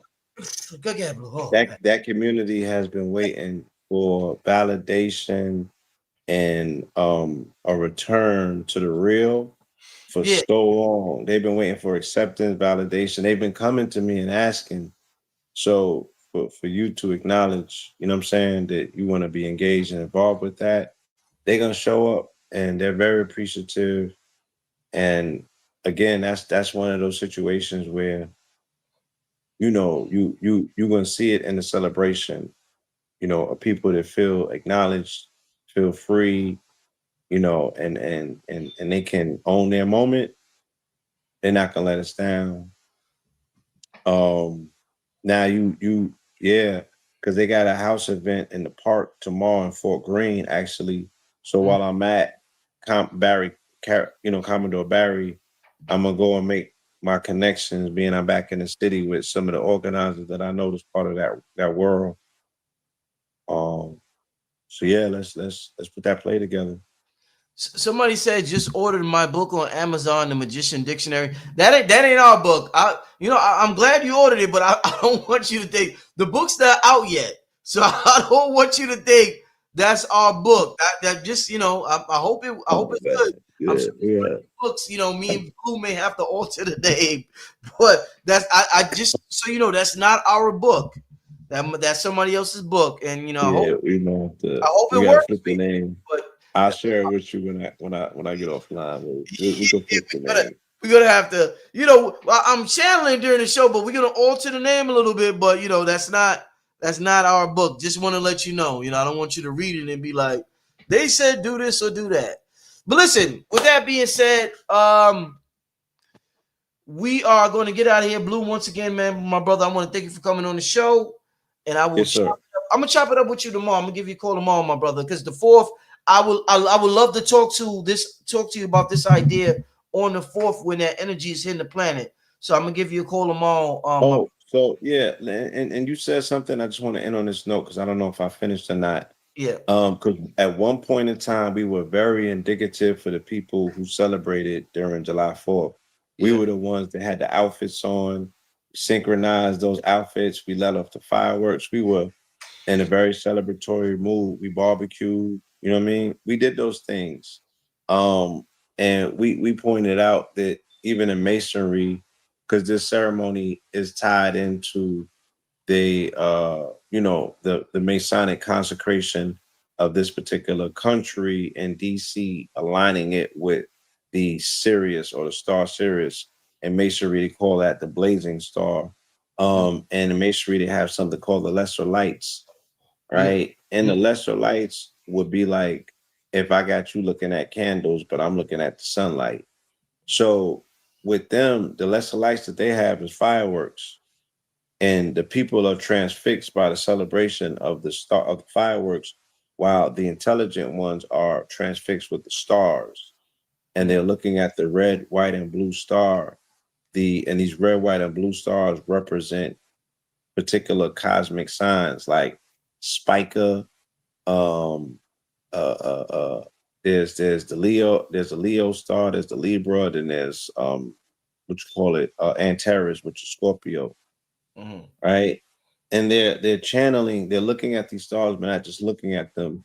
You know, our ancestors always dealt with stellar observations of cosmic bodies, and then they were tied into channeling that particular cosmic force or that information or that download, whatever it was. So once again, you know, with our people fully embracing a concept of them being an American, but then us asking which one is like, are we celebrating on the 4th the aspect of American as identified as American citizenship? Are we identifying and celebrating this country in this Aboriginal Indigenous particular station and position? And are we bypassing it altogether, not knowing that even if they have framed it as a Masonic ceremony, it's still about you? And we're also taking into fact that 444 times 4 is 1776. So we also know that there's a play with this whole thing on the back end esoterically, where they understand that that 10 square mile radius of Washington, D.C., that box that they're putting you into, and those boxes within the boxes with the street design of how they making all of these figures. Yeah, there's a secret architecture to this country. There's a secret architecture to DC. And as students of esoteric information and metaphysics, it would afford you a lot to know why those things are the way that they are, what sort of energy they resonate with, because it all ties to the meridian, it all ties to the grid, it all ties to these these ley lines, these points, these latitude and longitude lines, how energy moves in and out of this country, and ultimately how it's going to permeate and come back to us as we continue to grid this earth and rid this earth of its energy blockages, free it up, just like them doves showed up. You know what I'm saying? And the earth is saying, thank you. Mom is like, oh man, my sons and my daughters, look at them. Blue, let me ask you, Blue, hold up, Blue. Do you know about this? I want to ask you this, Blue. Do you know? Because I said, can you hear me? I'm whispering because I'm building up the anticipation of what I'm about to say. So this is how I talk. Can you hear me, Blue? Yeah. Okay. Yeah. You're the 44 God, Blue. I want to know, does Blue Pill, do you know about this? Because we're talking about the bees and what happened. Do you know about this? The Messier 44, the beehive cluster? Nigga, do you know about this, nigga? I know about the Beehive Cluster and Cancer Constellation. We ain't very care. familiar. Hey, look, and you done did a whole lecture for me just now. Yeah. I need some info, because if we talking about the bees and the beehives, And the Beehive Yeah. cluster is called the Messiah 40. The other name for it is 44. I gotta ask the 44 God, what's this about? Yeah, thank you for reminding me. But yes, there is a constellation. Messiah 44 is in the Cancer constellation, and yeah, it deals with the B cluster. Yeah. The Yeah, 44 God gonna have to give us. Okay, so the 44 God gonna have to give us that uh masterclass or whatever, and monetization. So we gotta know about that. We gotta know about the Messiah 44 Beehive cluster that's out there. Oh man, so much to do, Blue. It's good times. It's good times, Blue. yeah. Great times. It's great to be of service. It's great to have, the opportunity to do these works because those questions help me expand my consciousness. And I'm always, when I do the research, finding something new. And this is what pushes everything forward. And what a symbolism pushing forward. I saw women, I saw younger women pushing older women forward. I saw older women pushing children forward. I seen children saying, "Nah, I don't need a push." I seen older women saying, "I don't need a push. I got it." And then the people don't understand how they pushed us forward as the people that are there for the people. You know what I'm saying? Yeah. Those names. I just don't. The us, with that, the us. Yeah.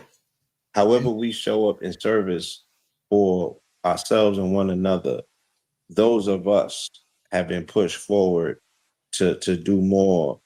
Those of us have a renewed confidence in the service that we provide to humanity. So I want to say thank you, Father Rich. I want to say thank you to the audience. I want to say thank you to those babies and to those ladies in the crowd. You know what I'm saying? Because the creator instructed us specifically to keep an eye on you guys. You know what I mean? Right. And when y'all give us y'all sign of approval, when y'all show us that y'all feel safe, that means that we're doing the job that was, assigned to us by Creator, which means that we're down here on earth fulfilling our mandate, what makes our life so sweet that the honeys is attracted, the bees attracted to us like honey, because they like, man, them brothers is in that's what success, that's the smell of success right there. Thank you, my brother. Thank you to everybody who's tuned in. Might go live for a little while tomorrow. Other than that, I probably will be back on Monday. All right, family. But with that being said, Blue Pill and Red Pill are in New York, so y'all can link up with them in New York this weekend if you're in New York at the festival. Blue, I'm gonna talk to you tomorrow, my brother. Yes, indeed. All right, appreciate y'all. Peace. All right, family. I will see y'all either tomorrow or on Monday. All right, family. Everybody have a safe, holy day tomorrow. Tap in the best way you can. We gotta take it to we gotta take this energy in, and we gotta be alchemists out here, right, family? So with that being said, great show tonight as usual. Great show yesterday with B-Dell. I seen B-Dell in the audience earlier. Red Pill also in the audience earlier. Shout out to King Simon in the audience as usual. Sharing links. Shout out to that brother. With that being said, family, I will see y'all soon.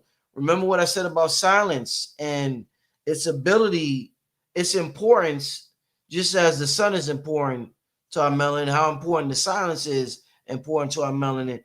And we will see miraculous things happen in our lives. And silence just isn't about being alone. Some people think just because you by yourself, you're tapping into sound. Like, no, it's really appreciating the nothingness and not because you could be alone and your mind could be very noisy. You could be by yourself, but your mind could be full of noise. So what silence is about is not having a noise in your mind, or if you do, allowing it to pass by. Allow it to pass by until you eventually get to the silence. But just don't think just because you're by yourself or alone, you're tapping into this miraculous energy or frequency of silence, because it has all the answers. But all right, with that being said, I'm getting out of here. Y'all appreciate y'all be having a good time. I'll be having fun on my shows, and I absolutely love that. Like I said, I'm like a kid in a candy store, so I appreciate y'all for understanding that. But we got a lot planned. We're working with the people. We just had a gathering on the mountain. Blue's going to come with a masterclass to help everybody about how to get their bread on the internet if they're interested. Yeah, I'm gonna be in New York. We're gonna be partying in New York, Club 363. We're gonna be honoring Black house music as well as other music, but we're gonna have a special segment for Black house music. We'll probably do a jog in New York also to the obelisk while I'm up there. We got the book in December, The Magician's Dictionary. It has not come out yet, so don't go on Amazon thinking you could get it. We're gonna tweak the name a little bit so you won't buy the wrong book by accident. Yeah, we gotta rewrite this language because the language is very hella tricky. The language is hella tricky, very very tricky for the ancient ones. The language is very tricky for the ancient ones. So this is why we came up with Ebonics. It's more symbol based, for lack of better words, but. Got to get out of here. Appreciate y'all. I'm getting out of here. What time? Damn, we don't have over 2 hours. All right, family. I will see y'all soon. All right. Have a good night. Peace.